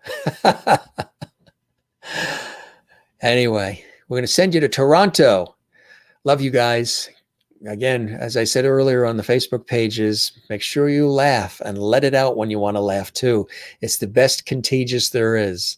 You got to laugh. The alternative is not so hot. Good night, gang. We'll see you soon on the Jim Masters Show live. Thanks for watching. We love you all. Take care and good night.